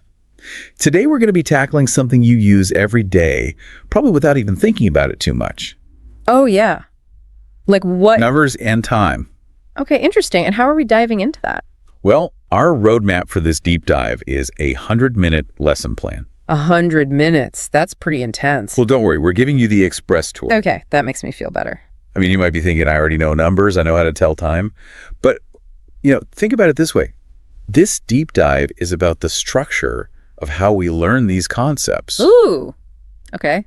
I like that. Like whether you're teaching these concepts to somebody else, or maybe you're learning a new language, or maybe you're just fascinated by those everyday things that we kind of take for granted. Yeah, it's funny how the most basic things can actually be pretty complex when you really look at them. Exactly. Yeah. So what I found really interesting about this lesson plan that we're looking at is how systematic it is. Oh, interesting. Like it starts with the most basic building blocks and then methodically adds complexity as it goes. So it shows how our brains build up to a really sophisticated understanding, but from a simple starting point. Yeah, exactly. It's pretty cool. And it jumps right in with numbers. Okay, so 1, 2, 3. Well, it actually starts with counting 1 to 20 first. Okay, that does seem pretty basic. Yeah. But does it really? I mean, I remember when I was a kid, getting the number order right was a big deal. Why does 7 come after 6? It's funny because when you think about it, that decimal system that we use every day, it really relies on understanding those first 10 digits, right? And then you build from there. And even across languages, a lot of languages have similar structures for those early numbers. Oh, that's interesting. So it's kind of a common starting point for communication no matter where you are in the world. So it's sort of like a universal language in a way. In a way, yeah. Like a Rosetta Stone for numbers. I like that. But then English gets tricky, right? 13 versus 30. Ugh. Don't even get me started. I still mix those up sometimes. I know. It's why does English have to be so complicated sometimes? Well, and the lesson plan actually highlights those pronunciation pitfalls early on. Ooh, Ooh, that's sorry. Like right from the beginning. It's like, okay, watch out for these. So after you get 1 to 20 down, then it moves on to like, how do you build bigger numbers? Like all the way up to 99. And that's where understanding place value becomes like really, really important. For Place value. Yeah, like 21, 32, 45. It's all about seeing the pattern, how the tens and the ones like work together. Oh, okay. So it's like you're cracking a code. Exactly. It's like a number code. So we've cracked the code up to 99. We're on a roll. But what about those giant numbers? Like, does it cover those too? It does. So this lesson plan goes all the way up to 10,000. Whoa. Yeah. And it really emphasizes that logic of thousands, hundreds, tens, and ones. Okay, so it's still building on that same foundation, even when you get to those really big numbers. Exactly. It's all connected. And it even touches on Roman numerals, which I think is really fascinating. Roman numerals, like IVX. Yeah, because it shows how differently like ancient civilizations approached numbers. Oh, that's cool. It's like a totally different way of thinking about it. Right. It's like a whole other number system. Yeah. But let's get real for a second. Yep. How does this lesson plan actually help someone like use numbers in everyday life? That's a good question. Like, it's great to know the theory, but how do you actually put it into practice? Well, that's where it gets really practical. The lesson plan includes things like phone numbers, asking someone's age, talking about money. Oh, okay. So like real world scenarios. Exactly. Using phrases you'd actually encounter in daily conversations. So it's kind of like a cheat sheet for real life conversations. Exactly. And there's even a suggestion for a game of number bingo. Bingo, like with numbers instead of letters. Yeah. I mean, I love bingo, but do you think it actually helps with numbers? Or is it just like a fun activity? Oh, I think games are fantastic for learning, especially for kids. Oh, yeah. Bingo can really help reinforce number recognition, the order of numbers. And it's fun, so that's a bonus. Exactly. Plus, a little friendly competition never hurt anyone. Okay, so we've conquered the world of numbers. At least up to 10,000. But what about time? How does this lesson plan tackle that? Time is next, and the lesson plan starts by addressing the two main ways we see time: analog and digital clocks. Yeah, those are like the two biggies. Right, and making sure you're comfortable with both is really key because you encounter both in the real world. It's funny, I'm so used to digital clocks now that I almost forget how to read an analog clock sometimes. I know, right? It's like a lost art. But the lesson plan uses those like classic phrases for telling time, like o'clock, quarter past, quarter to. But are those really universal? Like, do people in other countries say it the same way? That's a great question, and it actually brings up the like cultural aspect of time telling. Interesting. Like, those phrases are pretty common in a lot of English-speaking regions, but other cultures might have totally different ways of expressing those fractions of an hour. So even something as basic as like quarter past isn't so straightforward. Yeah, exactly. It really depends on where you are in the world and what language you're speaking. Wow, I never thought about that before. So this lesson plan is making me realize there's a lot more to numbers and time than I initially thought. It's like peeling back the layers of an onion. And the lesson plan also really emphasizes using a real clock to practice telling time. Oh yeah, that visual element is so important, especially if you're someone who learns best by seeing things. So you can actually see the hands moving as you're saying the phrases. Right. It helps solidify that connection between the like abstract idea of time and its physical representation. So it's like you're making time tangible. Exactly. You can actually see it happening. That's pretty cool. And what I really appreciate about this lesson plan is how specific it is about like the actual phrases you would use for asking and telling time. Oh yeah, it gives you the words. Yeah, it's not just about understanding what time it is, it's about how to actually say it in conversation. So it's like giving you the script for those everyday interactions. Yeah, exactly. And that could be super helpful for someone learning English or even just someone who gets like tongue-tied asking for the time. I know, right? It can be surprisingly tricky. It's like suddenly you forget how to say the simplest things. Exactly. And this lesson plan, it just takes away all that guesswork and helps you build confidence. And just like with the number section, it also encourages role-playing to practice those time-telling skills. Oh, that's great. So you're not just learning the words, you're actually using them. It's like putting it all into action. Exactly. Learning by doing. So where does this deep dive go from here? We've covered numbers, we've tackled telling time. What's next? Well, now it gets personal. Ooh, The lesson plan shifts its focus to how we use numbers and time in our own daily lives. Okay, now that's something I can relate to. I mean, everyone has a routine, right? Exactly. And that's where we'll pick up in part 2 of our deep dive. Can't wait. Welcome back to the deep dive. Glad to be back. So last time we were talking about how this lesson plan takes a really personal turn. Yeah, it starts to focus on how we actually use numbers and time in our day-to-day life. Like our routines. Exactly. Waking up, going to work, bedtime, those everyday things. It's like they were reading my diary or something. Right. But it's so smart how they incorporate the numbers and time telling we learned in the first part. It's not just about the concepts anymore. It's about applying them. Oh, so they actually give you ways to practice. Yeah, like they actually suggest students write out their daily routines. Oh, interesting. So instead of just saying, I wake up at 7, you'd write. I wake up at 7 o'clock, or I wake up at 7:15. Using those specific phrases. Right, right. So it reinforces what you've learned, but it's also personalized. Exactly. And it made me think, we talk about routines all the time, but do we ever really stop and analyze them? Analyze them. How do you mean? Well, how much of our day is really dictated by the clock versus how much is actually our own choice? That's a good question. Never really thought about it that way.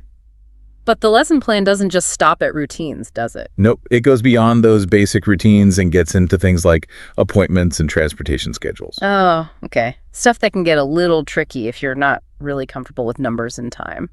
Right. Like imagine trying to catch a bus or make a doctor's appointment if you can't clearly communicate what time you need to be there. Oh, yeah. That's when it stops being theoretical and starts being real life stress. Exactly. And that's why this lesson plan is so helpful. It gives you those tools to feel confident and in control, even in situations where you might feel a little anxious. Makes sense. But how do you actually know if someone's really grasped all this? Is there a test? Of course. There's another quiz, and this time it mixes numbers and time together. Ooh, a combo quiz. That sounds like a good challenge. Though, sometimes I think I learn more from making up the questions than actually answering them. Oh, I totally agree. When you have to come up with the questions, you have to think about the material in a whole different way. Yeah, you have to anticipate what someone else might need to know, and that really helps you understand it better yourself. So maybe we should encourage our listener to try making their own quizzes about numbers and time. Ooh, I like that. A deep dive challenge for our listeners. But before we get too carried away with quiz making, let's step back for a second. Okay. What have we actually learned from this deep dive into the lesson plan so far? Well, I think it shows that even with something as basic as numbers and time, there's real method to learning them. Like a step-by-step process. Yeah. Right. You start with the building blocks and then you layer on complexity, always making sure to connect back to how you'd actually use this stuff in real life. It's like a reminder that learning should be both structured and meaningful. Exactly. And I think it's interesting how interconnected everything is. We started with numbers, then time, then routines, and now these more complex scenarios. It's like it all builds on itself. Right. It's not just separate topics, it's all woven together. And that's where we'll pick up in the final part of our deep dive. We'll see how this lesson plan really pushes learners to become fluent and confident with numbers and time in any situation. And we're back for the final part of our deep dive into numbers and time. It's amazing how much ground we've covered, right? It really is. We started with something as simple as counting to 20, and now look at us. It's all thanks to this amazing lesson plan. The last part, we were talking about how it gets into these more real-life situations. Yeah, like going to appointments, figuring out travel schedules, the stuff that can be kind of stressful if you're not totally comfortable with the language. Exactly. And it's here, in this final stretch, that the lesson plan really seems to emphasize, conversational fluency. Oh, for sure. It's okay, you've got the basics. Now let's make sure you can actually use them in real life. So you're not just understanding numbers and time, you're actually able to use them without even thinking about it. Right, it becomes second nature. So it's like taking all those building blocks that we've been working with and turning them into a fully functional, communication system. I like that, a communication system. It's about bridging that gap between what you know in your head and what you can actually do out in the world. Exactly. And one of the ways this lesson plan does that is through a final quiz. We talked about quizzes before, and I know you're a big fan of making your own quizzes. Oh yeah, always a good challenge. But what's special about this final quiz in the lesson plan? Well, it's designed to be more challenging than the previous ones. It brings together numbers and time in these more complex scenarios. So it's not just what time is it? No, it's more okay, if the train leaves at 4:15 and the journey takes 35 minutes, what time will you arrive? Stuff like that. Ooh, Okay, that does sound a bit trickier. It really makes you think, right? You have to like do some calculations, put different pieces of information together. And be able to explain your answer clearly. Exactly. It's impressive considering this lesson plan started with like basic counting. It really is. But aside from quizzes, are there other ways the lesson plan encourages this real-world fluency? Definitely. One of the last activities is a conversation practice where learners pair up and act out different scenarios. Oh, fun. It's like the grand finale. It brings everything together. Numbers, time, all the vocabulary they've learned. Like they're finally performing on stage after weeks of rehearsals. Exactly. And I bet it can be a bit nerve-wracking, putting yourself out there. And also exciting, right? Totally. Yeah. It's a safe space to make mistakes and learn from them. And the more you practice, the more natural it all becomes. So it's really about going beyond just knowing the material. It's about developing those communication skills. For sure. It's about giving learners the confidence to navigate everyday situations. This has been such a fascinating deep dive. I agree. We've seen how a well-structured lesson plan can take you from basic counting all the way to, feeling empowered to use numbers and time in your everyday life. And it's a great reminder that learning should be both fun and effective. I mean, who knew a deep dive into a 100-minute lesson plan could be so interesting? So to all our listeners out there, keep diving deep, keep exploring, and keep challenging yourselves to learn new things. Until next time. Okay, so ready to dive into something kind of interesting? Always.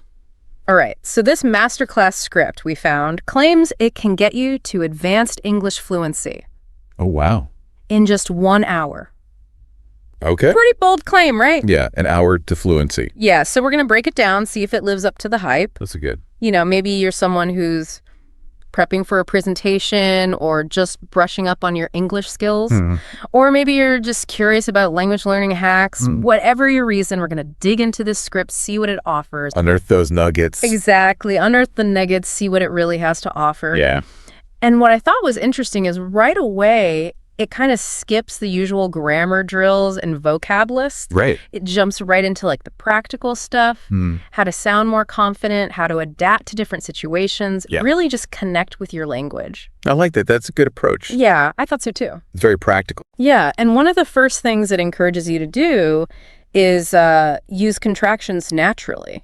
Okay. Like saying, I've done it differently instead of, I would have done it differently. Yeah. Simple, but it makes your speech flow better, I think. Absolutely. Yeah, it does. And that leads right into this idea of connected speech. Right. The script points out how native speakers often link words together.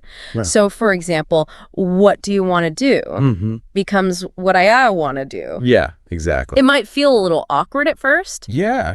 but it's a key to sounding more natural. Yeah, I agree. So I can see how that would take some getting used to, especially if you've been trained to pronounce each word carefully. Absolutely. But I can also see how it would make you sound more like a native speaker. For sure. Now, the script also doesn't shy away from some challenging vocabulary either. Oh, okay. So there are words like ephemeral, resilient, ambivalent, even ostentatious and serendipitous. Wow. Do you think they chose those words for a specific reason or just trying to impress people? Well, I think it's a mix of both. Okay. Because, expanding your vocabulary, important. Right. But they are carefully chosen to be kind of memorable Yeah. and impactful. Like they use ephemeral to describe a sunset. Oh, right. It kind of helps you grab the meaning of the word, Yeah, but then also appreciate the nuances of it. that's a good point. Yeah. It's not just about sounding smart. It's about using the right words to express yourself clearly. Exactly. And speaking of colorful language, they've also included some idioms in this. Okay. Things like burning the midnight oil, bite the bullet on the same wavelength. Right. Are those common idioms that someone might encounter in everyday conversation? Yes, definitely. Okay. Idioms can be tricky because their meaning isn't always clear, Right. but they add so much personality Yeah. and cultural flavor to your English. Like on the same wavelength is a good way to describe clicking with someone. Right, when you're just like, we get each other. Yeah, exactly. I like that one too. You could easily use that in conversation, whether you're networking or just hanging out with friends. Yeah. Okay, let's move on to something the script emphasizes quite a bit, pronunciation. Right. It's not just about saying the words correctly. Right. It's about intonation, Yes. stress, and rhythm. That's where it gets really interesting. Yeah. They even point out how just changing the stress on a word can change the meaning entirely. Yeah, like photograph versus photography. Exactly. Yeah, simple shift, but a world of difference. A big difference. It's amazing how much nuance there is to pronunciation. For sure. And the script actually encourages you to play around with it. Oh. They suggest you practice different sentences with rising and falling tones Oh, interesting. to see how it changes the meaning Yeah. of what you're saying. I like that. So pronunciation is definitely a key element of sounding more fluent. It is, for sure. But the script doesn't just give you these tips and leave you to figure it out on your own. Right. They actually try to tie it all together in a real-world scenario, Okay. a networking event. Interesting. Okay. And it's not just a generic script about exchanging business cards or whatever. Right. They've woven in those elements of fluency that we've been talking about. So they suggest starting with a confident introduction, but then using a more engaging question to spark a real conversation. Ooh, I like that. Something like, what inspired you to get into your field? That's a good question. Yeah, what do you think? Yeah, it's open-ended, shows genuine interest, Right. and it avoids those typical small talk cliches. Exactly. So- I like that question too. And they encourage you to build on that initial connection. You know, instead of just nodding and saying, that's interesting, Right. they suggest transitioning smoothly with a comment or a question that shows you're actively listening. Yeah. Something like, that's fascinating. Have you considered expanding into other markets? Oh, nice. What do you think? Yeah, I like that. It shows you're engaged, you're thoughtful. Yeah. So this networking scenario is where they try to bring all the pieces together. Okay. It's where you can put those fluency techniques into practice. Right. But the big question remains, What's it? can you really achieve all of this in just 1 hour? That's the million-dollar question, isn't it? Yeah. I'm a little skeptical about achieving complete fluency in such a short time, Okay. but the script does a good job of highlighting the most important areas to focus on. You know, I think it gives you a taste of what's possible, and that's a valuable starting point. So maybe it's more about giving you a framework, a set of tools and techniques that can help you continue to develop your fluency. It's like a jumpstart, not a complete overhaul. Yeah. What do you think? Yeah, I think it succeeds in that. Okay. The script is packed with practical tips and exercises. Yeah. And even if it takes you more than an hour to master everything, Right. you can start implementing some of these strategies right away. So it's not about instant fluency, Right. but about gaining valuable insights and building a solid foundation. Exactly. And speaking of building a foundation, I'm curious what the script says about practice and immersion. Yeah. After all, even the best techniques won't get you very far without consistent effort. You're absolutely right. Right. Fluency is a journey, not a destination. You've got to immerse yourself in the language as much as possible. Right. Speak fearlessly. Okay. Constantly reflect and refine your skills. So it's not just about completing the masterclass. It's about integrating these techniques into your daily life, Exactly. making English a part of your routine. That's the key. Okay, so we've covered a lot of ground in this first part of our deep dive. We have But there's much more to unpack. lots more. So stay tuned for part 2, where we'll explore even more tips and strategies for achieving advanced English fluency. Looking forward to it. Welcome back. So last time, we were talking about how this script emphasizes practical skills over rote memorization. Right. We touched on connected speech, vocabulary building, even using idioms effectively. Yeah. But we left off on a bit of a cliffhanger. Oh, yeah, pronunciation. Yeah, that whole pronunciation piece. The script suddenly turned into a vocal coach. Right. Yeah, urging you to pay attention to things like intonation, stress, and rhythm. Exactly. So I'm ready to dive deeper into those pronunciation secrets. Where do we start? Well, we already touched on how word stress can completely change a word's meaning. Right, like with photograph versus photography. Exactly. Yeah. But the script takes it a step further. It highlights sentence stress as well. Oh, okay. It shows you how emphasizing different words within a sentence can dramatically alter its meaning. Okay, do you have an example? Of course. So they use the phrase, I didn't say H.E. stole the money. Okay. Now imagine stressing each word in turn. Right. You could be accusing different people Oh, wow. or even denying the accusation entirely just by shifting the emphasis. That's pretty powerful. Yeah. Like it adds a whole other layer of meaning. Right. Yeah, beyond the words themselves. Exactly. And then there's intonation, Yeah. the rising and falling tones of our voice. Yes. So the script suggests practicing with simple phrases like, I can't believe it. With a rising tone, that's amazing. With a falling tone. Yeah. Do those small changes really make that much of a difference? Absolutely. Think of it like adding punctuation to your spoken words. Oh, okay. A rising tone at the end of a sentence can turn a statement into a question, Right. while a falling tone can express certainty, finality. Okay. It's crucial for conveying your meaning and sounding more natural. So it's like adding emotion and emphasis to your words. Excellent. Is this something that people often struggle with when learning English? It can be, Okay. especially for learners whose native languages have different intonation patterns. Right. But the good news is it's something you can improve with practice. Okay, good. The script even suggests recording yourself speaking Oh, wow. and listening back. I know. It can be cringy. It can be, but it's a great way to identify areas where your intonation might need a little work. Yeah, for sure. I can see how that'd be helpful, Yeah, even if it's a little embarrassing at first. that's a good tool. So are there any other techniques that the script recommends for improving pronunciation?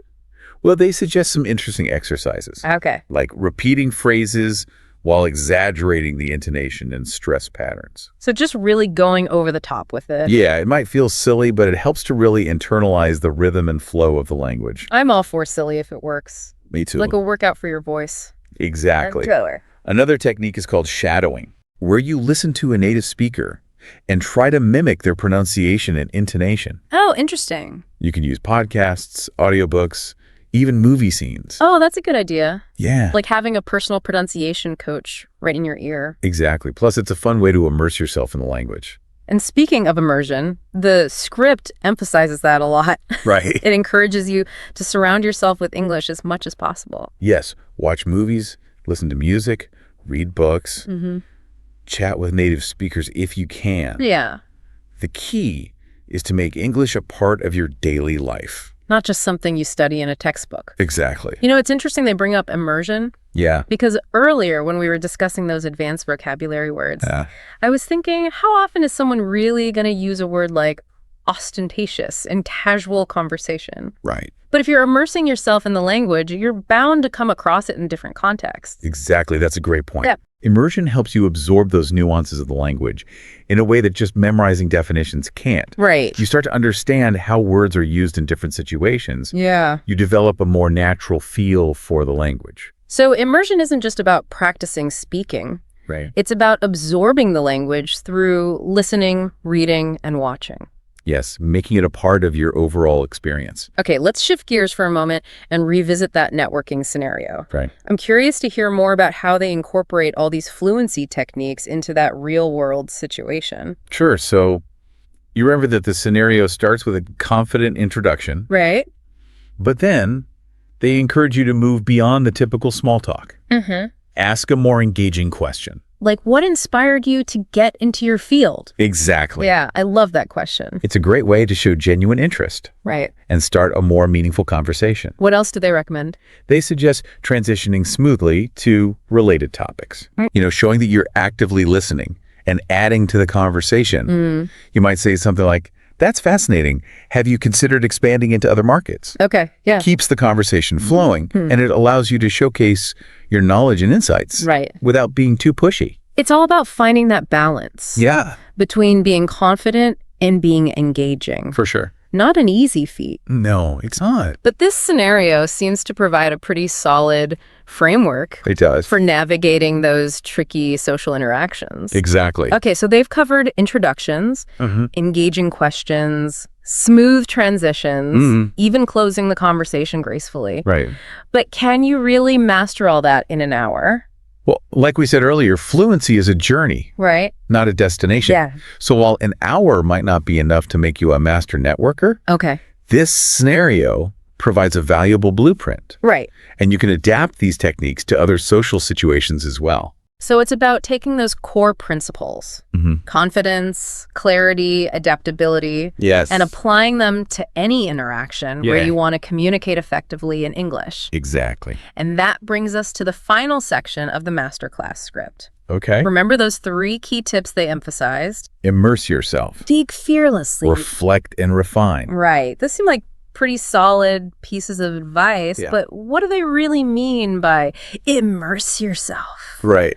Are they talking about moving to an English-speaking country? Not necessarily. Okay. While that would certainly be immersive, Right. there are plenty of ways to create an English-speaking environment wherever you are. Okay. You can watch movies and TV shows with English subtitles, listen to podcasts and audiobooks, Right. read news articles and blogs. Okay. Key is to find something you enjoy and make it a regular part of your routine. So it's about making English a part of your everyday life, Exactly. not just something you study in isolation. Okay, what about that second tip? Speak fearlessly. That's easier said than done for a lot of people. It is, yeah. Any advice for overcoming that fear? Well, the script encourages you to kind of reframe your thinking about mistakes. Okay. Instead of seeing them as failures, view them as opportunities to learn and grow. It's about embracing the journey Exactly. and accepting that you're not going to be perfect right from the start. Exactly. The more you speak, the more comfortable and confident you'll become. Right. Don't be afraid to seek out opportunities to practice, Okay. whether it's with a language partner, online communities, or even just talking to yourself in English. Those are great suggestions. Yeah. Now, what about that last tip? Reflect and refine. What are some concrete ways that someone can put that into practice? Self-awareness is key here. Okay. Record yourself speaking English, listen back to it. Right. Take note of areas where you could improve. Maybe it's pronunciation, maybe it's grammar, maybe it's the flow of your sentences. Right. Yeah. The act of listening to yourself critically can be incredibly revealing. For sure. And these days, there are so many tools to help you do that. There are. Like language learning apps often have recording features. And you can even find online communities that are dedicated to pronunciation practice. Exactly. And don't underestimate the power of simply paying attention to how native speakers use the language. Oh, okay. Listen for those subtle nuances of pronunciation, intonation, and rhythm. Right. The more you observe and imitate, the more natural your English will become. So it's about being a conscious learner, Yes. actively seeking out feedback and working on those areas where you want to improve. Exactly. Okay, we've covered a lot of ground in this second part of our deep dive. We have. We explored pronunciation techniques, the importance of immersion. We even revisited that networking scenario, We did. and we dug into those 3 key tips for continued learning. Yes. Immerse yourself, speak fearlessly, reflect and refine. Welcome back to the final part of our deep dive into this masterclass, the one that promises to unlock advanced English fluency in just an hour. Yeah, big promises. Huge. So we've unpacked a lot of those strategies. Really? We've experimented with pronunciation, even explored that networking scenario. Yep. Now let's step back, consider, All right. what are the real takeaways Yeah, here? what are the gems? What can someone actually use to boost their English fluency? Good question. So it's been quite a journey, right? It really has, yeah. We've gone from those kind of building blocks of fluency, confidence, clarity, adaptability, Right. to some very specific techniques Yeah. like connected speech, mastering intonation, even sprinkling in some of those colorful idioms. For sure. I think we even played vocal coach for a while, Oh, did. trying out some of those pronunciation exercises. Yeah, that was fun. It was fun. So as we wrap up, what stands out to you as the most valuable takeaway from this whole thing? For me, it's the focus on practical application. Okay. This script doesn't just throw a bunch of rules at you. Right. It gives you concrete examples, it encourages you to experiment, and it even puts you in a real-world situation. Yeah, like with that networking event. Exactly. Yeah. It's about taking those concepts and making them usable in your daily life. Yeah, it's not about reaching some level of perfection. Right. It's about using the language to connect with others, to express yourself, Yeah, to navigate the world around you. for sure. And it reminds you that fluency is an ongoing journey. It is. It's not a destination. Not at all. Early on, I was pretty skeptical about that whole fluency in an hour thing. Yeah, me too. But I have to admit, this masterclass offers a pretty solid springboard for anyone who wants to improve their English. Absolutely. It gives you a taste of what's possible Yeah. and inspires you to actually take action. For sure. So for our listener who's been with us this whole time, taking it all in, what's the one piece of advice you would leave them with? I would say don't wait for perfection. Okay. Just start speaking. Right.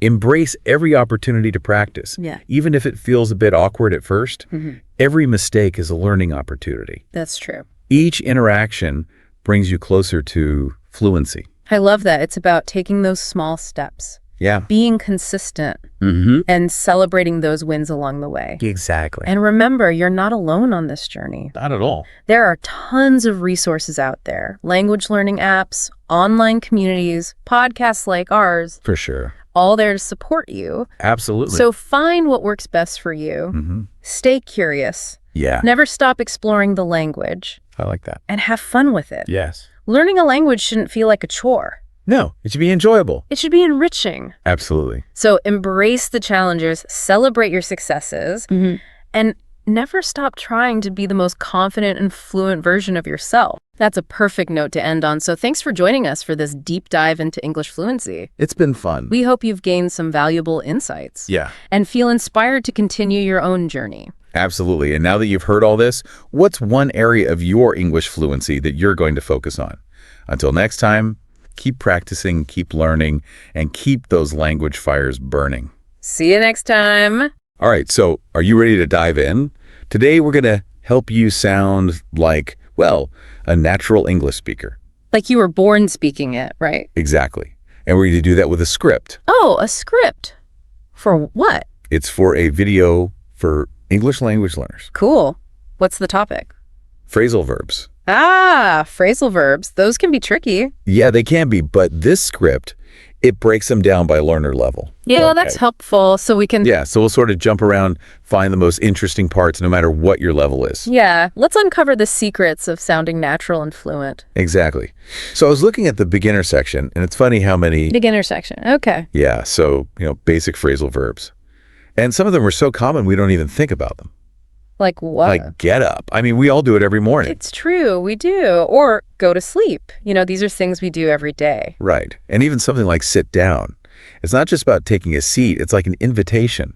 Yeah, it sets the scene. Like sit down, dinner's ready. Or please sit down, make yourself comfortable. Exactly. It adds a whole other layer of meaning. And it's so natural. And, another one that I thought was interesting is turn on and turn off.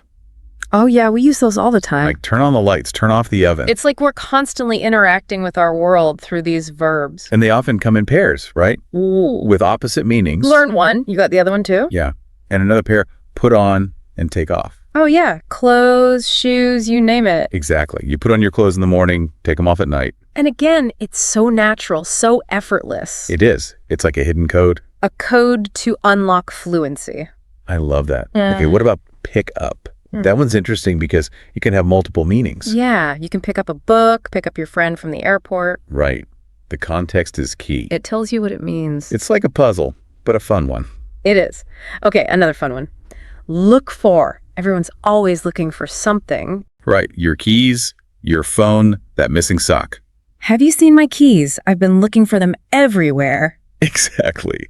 And it's not just about physical objects. You can look for a solution to a problem, look for information. You're right. It's about a search, a quest. And we're always on a quest for something, aren't we? That's a great point.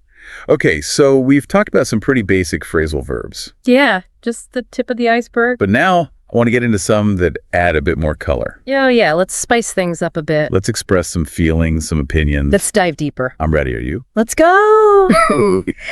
It's amazing, right, how phrasal verbs can be so simple, but also so expressive. Yeah, it's like they add this whole other level of meaning. Exactly. Like give up, for example. Oh, yeah, give up. We've all been there. Right. That feeling of, I can't do this anymore. Like when I tried to make that, that 3-tiered cake for my friend's birthday, I almost gave up. Oh, no. What happened? The first layer, it just collapsed. Oh, that's frustrating. It was. I wanted to throw in the towel, but he didn't. Well, good for you, perseverance. But you see, that's what give up captures, that feeling. It does. Okay, what about run out of? That seems pretty basic. It does, but it's not just about having nothing left. It's like there's a sense of urgency. Urgency. How so? Like running out of time on a deadline. Oh, yeah, or running out of patience. Exactly. Or even running out of gas in your car. That's a good one. Okay, what about call off? Is that the same as cancel? Well, they're similar, but call off is more sudden, more unexpected. Oh, I see. Like calling off a wedding. Exactly. Or calling off a search. Wow. That does add a sense of drama. It does. It's like everything's changing. Okay, let's switch gears a bit. What about look after? That seems pretty simple. It does, but it's more than just watching something. It's about taking care of it, you know? Oh, like looking after a child or a pet. Yeah, or even a plant. You're responsible for it. You're right. There's a sense of responsibility there. Yeah. Okay. Now, this one I find interesting. Find out. Find out. It's like discovering something new. It is. Like a secret. Exactly. You can find out the truth, find out someone's secret. Or find out how a story ends. Right. It's all about that moment of revelation. It is. Okay. And speaking of moments, what about work out?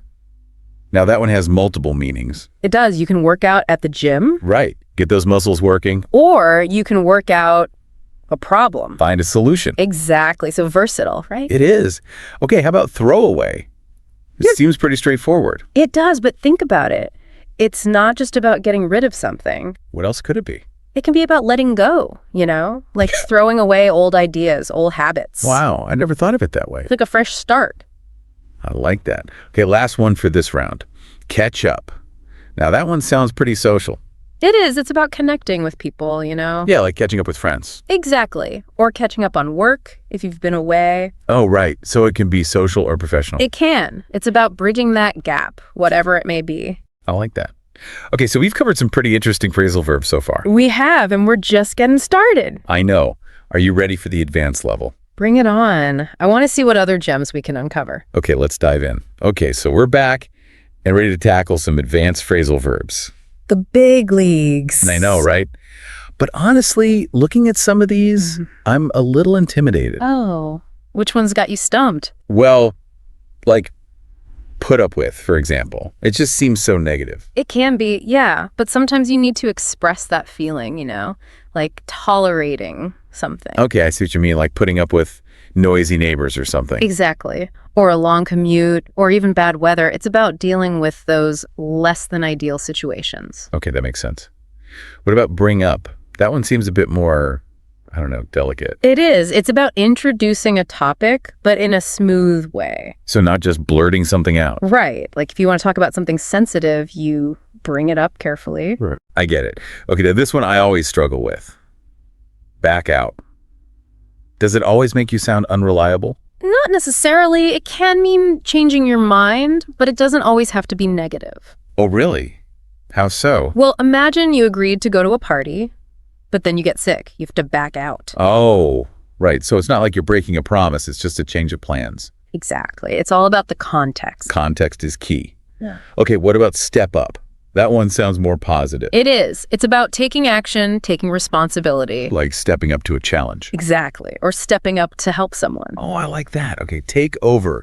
Now that one sounds a bit intense. It can be. It's about taking control of something. I'm just taking over a company. Yeah, or even something smaller, like taking over the cooking when your friend's tired. Right. It's about being in charge. Okay, last one. Break down. That one seems like it has a million meanings. It does. A car can break down. A plan can break down. Even a person can break down. Wow. So many possibilities. It's amazing how one phrasal verb can be so versatile. It is, and that's the beauty of phrasal verbs. They add so much color and nuance to the language. I totally agree. Well, I think we've broken down quite a few phrasal verbs today. We have, and hopefully our listeners feel more confident using them. Exactly. Remember, it's all about practice and having fun with the language. Don't be afraid to make mistakes. That's how you learn. That's right. So, to all our listeners out there, keep exploring the world of phrasal verbs. And who knows, maybe you'll even discover some new favorites along the way. And if you do, be sure to share them with us. We'd love to hear about your phrasal verb adventures. Until next time, happy learning. All right, get ready, because today we're taking a deep dive into English idioms. Idioms. You know those phrases that don't mean exactly what the words say? Like pick the bucket. Exactly. They're so important if you really want to understand English, especially the way people talk. Makes sense. We've got a list of 25 essential idioms to explore today. 25. Sounds like a challenge. It is, but it's going to be fun, I promise. I'm really looking forward to unpacking these with you. All right, let's get started. Where do we begin? Okay, let's jump right in. Let's take a look at break the ice and beat around the bush. What do you think when you see those two together? Well, they both seem to be about, like, starting conversations, Yeah, but in totally different ways. right. Break the ice is like diving right in. Exactly. Like making that first move. And our source even mentions telling a joke, you know, to loosen everyone up. Exactly, like at a party where everyone's a bit a bit stiff. Yeah. Okay, let's get this party started. But then beat around the bush is totally different. Oh, yeah, it's like you're avoiding the main point. Exactly, like you're tiptoeing around something awkward or sensitive. And, sometimes it's not just personal preference. What do you mean? Well, some cultures are very direct, while others think that's rude. So these idioms, they reflect those unspoken rules of communication. I see. So it's not just about the words, but the culture behind them, too. Exactly. Okay, let's move on to another pair. Bite the bullet and a blessing in disguise. They almost seem to go together, don't they? Like facing a challenge, but then finding something good in it. Yeah, I see what you mean. Bite the bullet, I always think old war movies, Oh, right. when they had to bite down on something during surgery. Ouch. It's about dealing with something unpleasant, but necessary. No escaping it. Right, like sometimes you just gotta push through the tough stuff. And that's where a blessing in disguise comes in, right? What seems bad at first actually turns out good. Totally. It's like missing a flight that ends up being delayed. And you avoid some travel nightmare. I actually have a personal blessing in disguise story. Oh, do tell. Well, I almost got rejected for a job I really wanted. Oof, I've been there. I was crushed. But then I ended up getting a much better opportunity. Wow, so sometimes a closed door leads to a better one opening. Exactly. All right, next up is a group of idioms that, they seem to be about consequences. Cut corners, get out of hand, and cost an arm and a leg. I'm sensing a theme of caution here. Yeah, definitely. Cut corners. I think everyone's done that at some point. Oh, yeah, like trying to save time on a project. But often you end up with a worse result. It's like that saying, haste makes waste. Exactly. And then get out of hand, that feels like things spiraling out of control. Like a small argument that turns into a huge fight. Yeah, or a party that gets way too wild. It's about losing control, basically. And then we've got cost an arm and a leg. I think that one speaks for itself. We all know that feeling of encountering something ridiculously expensive. Like, ouch, my wallet. So we've got warnings about shortcuts, losing control, and spending way too much. Do you think there's a message here, like culturally? Maybe about being careful and planning ahead. Interesting. Like, these idioms are passing down wisdom. Maybe. Okay, let's move on to a set of idioms that are all about communication. We've got hit the nail on the head, let the cat out of the bag, pull someone's leg, and spill the beans. What do you think? Any common thread here? Well, they're all about talking, obviously. Right. But with the different angles, Yeah, like hit the nail on the head is about saying something perfectly. Right. Like you're expressing exactly what everyone's thinking. It's that feeling of, yes, that's exactly it. But then let the cat out of the bag. It's like, whoops, you revealed the secret. Oops. I do that sometimes. Me too. Hey. Though I'm curious, do you know where that saying comes from? Let the cat out of the bag? I think it's from a long time ago when people sold things like pigs in bag. Pigs in bag. Yeah. And sometimes dishonest sellers would swap the pig for a cat, which is obviously worth less. Oh, sneaky. So when you open the bag, you let the cat out of the bag and reveal the trick. Wow, that's fascinating. It makes the idiom even more vivid, doesn't it? But we also have spill the beans, which is similar, right? Is there a difference or are they basically the same? I'd say spill the beans is more casual, like you accidentally let something slip. Ah, okay. Like dropping a hint without meaning to. Exactly. While let the cat out of the bag is a bigger reveal, often with bigger consequences. Okay, I see the difference now. So spill the beans is like a little leak, and let the cat out of the bag is the whole dam breaking. That's a good way to put it. And then, we can't forget, pull someone's leg. That one brings in a bit of humor. Oh yeah, it's all about teasing, but in a fun way. Right, not mean-spirited. Exactly. You're just messing with them a little. I'm a big fan of a good leg pull. It relies on that shared understanding that you're just joking around. Exactly. It's all in good fun. I love how these idioms highlight the complexity of communication. It really is fascinating. It's not just about the words themselves. It's about social cues, relationships, humor, so much more. Absolutely. Okay, let's switch gears a bit and explore some idioms about effort, persistence, and knowing when to quit. We've got call it a day, burn the midnight oil, hit the books, and throw in the towel. What jumps out at you with these? Well, they seem to be about different stages of dealing with a task. Yeah, like call it a day is about knowing when to stop. You've done enough. Time for a break. Exactly, giving yourself permission to rest. And then burn the midnight oil is the opposite. Working late into the night, pushing yourself. Yeah, those all-nighters in college. Exactly. I remember pulling a few of those myself. I practically lived by the phrase hit the books back then. But I also learned the hard way that sometimes even all that effort isn't enough. Right, and that's when you might need to throw in the towel. It's about knowing when to give up on something, even if it's hard. Choosing your battles wisely, I guess. Exactly. It's a tough lesson, especially in today's world where everyone's always pushing to do more. It's all about balance, I think. Okay, let's move on to a pair that's all about action and getting things done. Actions speak louder than words, and kill two birds with one stone. I'm sure our listeners are familiar with these, but I'm always curious to hear your take. Well, actions speak louder than words. That's a classic for a reason. Right? It's a reminder that what you do matters more than what you say. It's about walking the walk, not just talking the talk. Exactly. And then we have kill two birds with one stone, which is all about being efficient, getting more done with less effort. Oh, I love trying to kill two birds with one stone. Like right now I'm learning about idioms and getting some exercise. Because you're walking while we record. Exactly. Multitasking at its finest. It's like finding those little hacks that make life easier. I like it. All right. This next group of idioms is all about avoidance, uncertainty, and, well, impossible things. We've got let sleeping dogs lie, on the fence, and when pigs fly. What are your thoughts on these? They seem to be about being cautious, avoiding trouble, not rushing into things. Yeah, like let sleeping dogs lie. It's that feeling of don't stir up trouble if you don't have to. Exactly.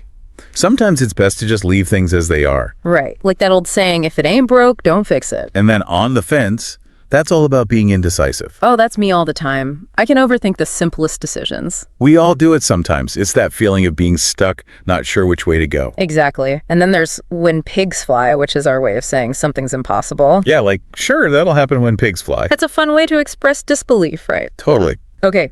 Our last set of idioms for this part of our deep dive is about pushing limits and making situations worse. We've got bite off more than you can chew and add fuel to the fire. I have a feeling these will resonate with a lot of our listeners. Ooh, for sure. Bite off more than you can chew. That's a common one. Yeah, especially these days when everyone's so busy. You take on too much and then you're overwhelmed. It's like that feeling of, oh no, what have I gotten myself into? Exactly. It's a good reminder to be realistic about what you can handle. And then we have add fuel to the fire. That's all about making a bad situation worse. Like instead of calming things down, you escalate the conflict. It's a powerful image, right? Pouring gasoline on the flames. Definitely. It's a reminder to think before you speak or act, especially when things are heated. So we've covered a lot of ground in this first part of our deep dive. From breaking the ice to adding fuel to the fire, it's amazing how much these little phrases can tell us about human nature and how we navigate the world. It really is. And we're just getting started. Stay tuned for more fascinating idioms in part 2 of our deep dive. I can't wait. It's amazing how much you can learn about a culture just by looking at their idioms. You know, you're right. It's not just expanding my vocabulary. It's like gaining a deeper understanding of how people think. Absolutely. Yeah. But, it's not enough to just understand what they mean. What do you mean? Well, to really master idioms, you have to be able to use them yourself in conversation, That's true. It's one thing to recognize them, but another to actually use them naturally. Right. It's like learning a new dance move. At first, it feels awkward. But with practice, it becomes second nature. I like that analogy. So any tips on how to actually start using idioms in my everyday conversations? Well, I'd say start with the ones that you really connect with, the ones that feel natural to you. Don't force it. Just let them come out organically. Okay, so don't try to cram in every idiom I know. Exactly. Just sprinkle them in when it feels right. And don't be afraid to experiment. Try them out in different situations and see what happens. Like a little language lab. Exactly. And pay attention to how other people react. You will learn a lot that way. And remember, context is key. Context? Yeah, like an idiom might mean something slightly different depending on the situation. Okay, so I need to be observant. Exactly. And don't be shy about asking questions. If you hear someone use an idiom you don't understand, just ask. Good point. People are usually happy to explain. Most of the time, yeah. It's interesting. Thinking back on some of the idioms we've discussed, there are a few that really stuck with me, like a blessing in disguise. Oh, yeah. It's a good reminder that things aren't always what they seem. Right. What seems bad at first might actually turn out to be good. It's all about perspective. Yeah. Like those optical illusions where you have to look at it from a different angle to see the hidden image. I love that. It's about training your mind to see the possibilities, even in the tough times. And that reminds me of another idiom, bite the bullet. Sometimes you just got to face those unpleasant tasks head on. No escaping them, right? Right, like ripping off a Band-Aid, the faster you do it, the less it hurts. But hey, let's not forget the fun ones too, like pull someone's leg. Oh, I love that one. A good leg pull can really lighten the mood. It's all about that shared understanding that you're just joking around. Exactly. It's a fun way to connect with people. Okay, before we wrap up this part of our deep dive, I want to come back to actions speak louder than words. It's a powerful reminder that it's not just what you say, but what you do that really matters. Couldn't agree more. It's about walking the walk, not just talking the talk. Exactly. Living a life that reflects your values, making a real difference in the world. All right, I'm excited to see what other idioms we uncover in the next part of our deep dive. Me too. There's so many more to explore. It's really amazing how much these idioms tell us about, the human experience. It's true. It's like they capture these universal truths about life, Totally. We have idioms for facing challenges, like bite the bullet. Right. And then we have ones for celebrating those unexpected good things, like a blessing in disguise. It's like they give us a language for talking about all the things we all go through, no matter who we are or where we're from. Exactly. And the more you learn about idioms, the more you start to see them everywhere. Oh, yeah. In books, movies, songs, everyday conversations, it's like you've unlocked a secret code. Right. And that code helps you understand people better, connect with them on a deeper level.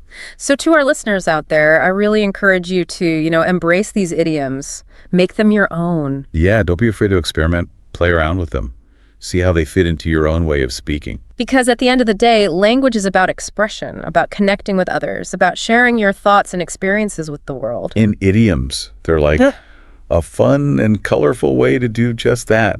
So go out there and idiomify your conversations. Exactly. Have fun with it. You might be surprised at how much you enjoy it and how much closer it brings you to the people around you. Absolutely. Well, that wraps up our deep dive into English idioms. It's been a fun journey. I hope you enjoyed it, listeners. And remember, keep exploring, keep learning. There's always more to discover about the amazing world of language. That's right. Until next time, keep diving deep.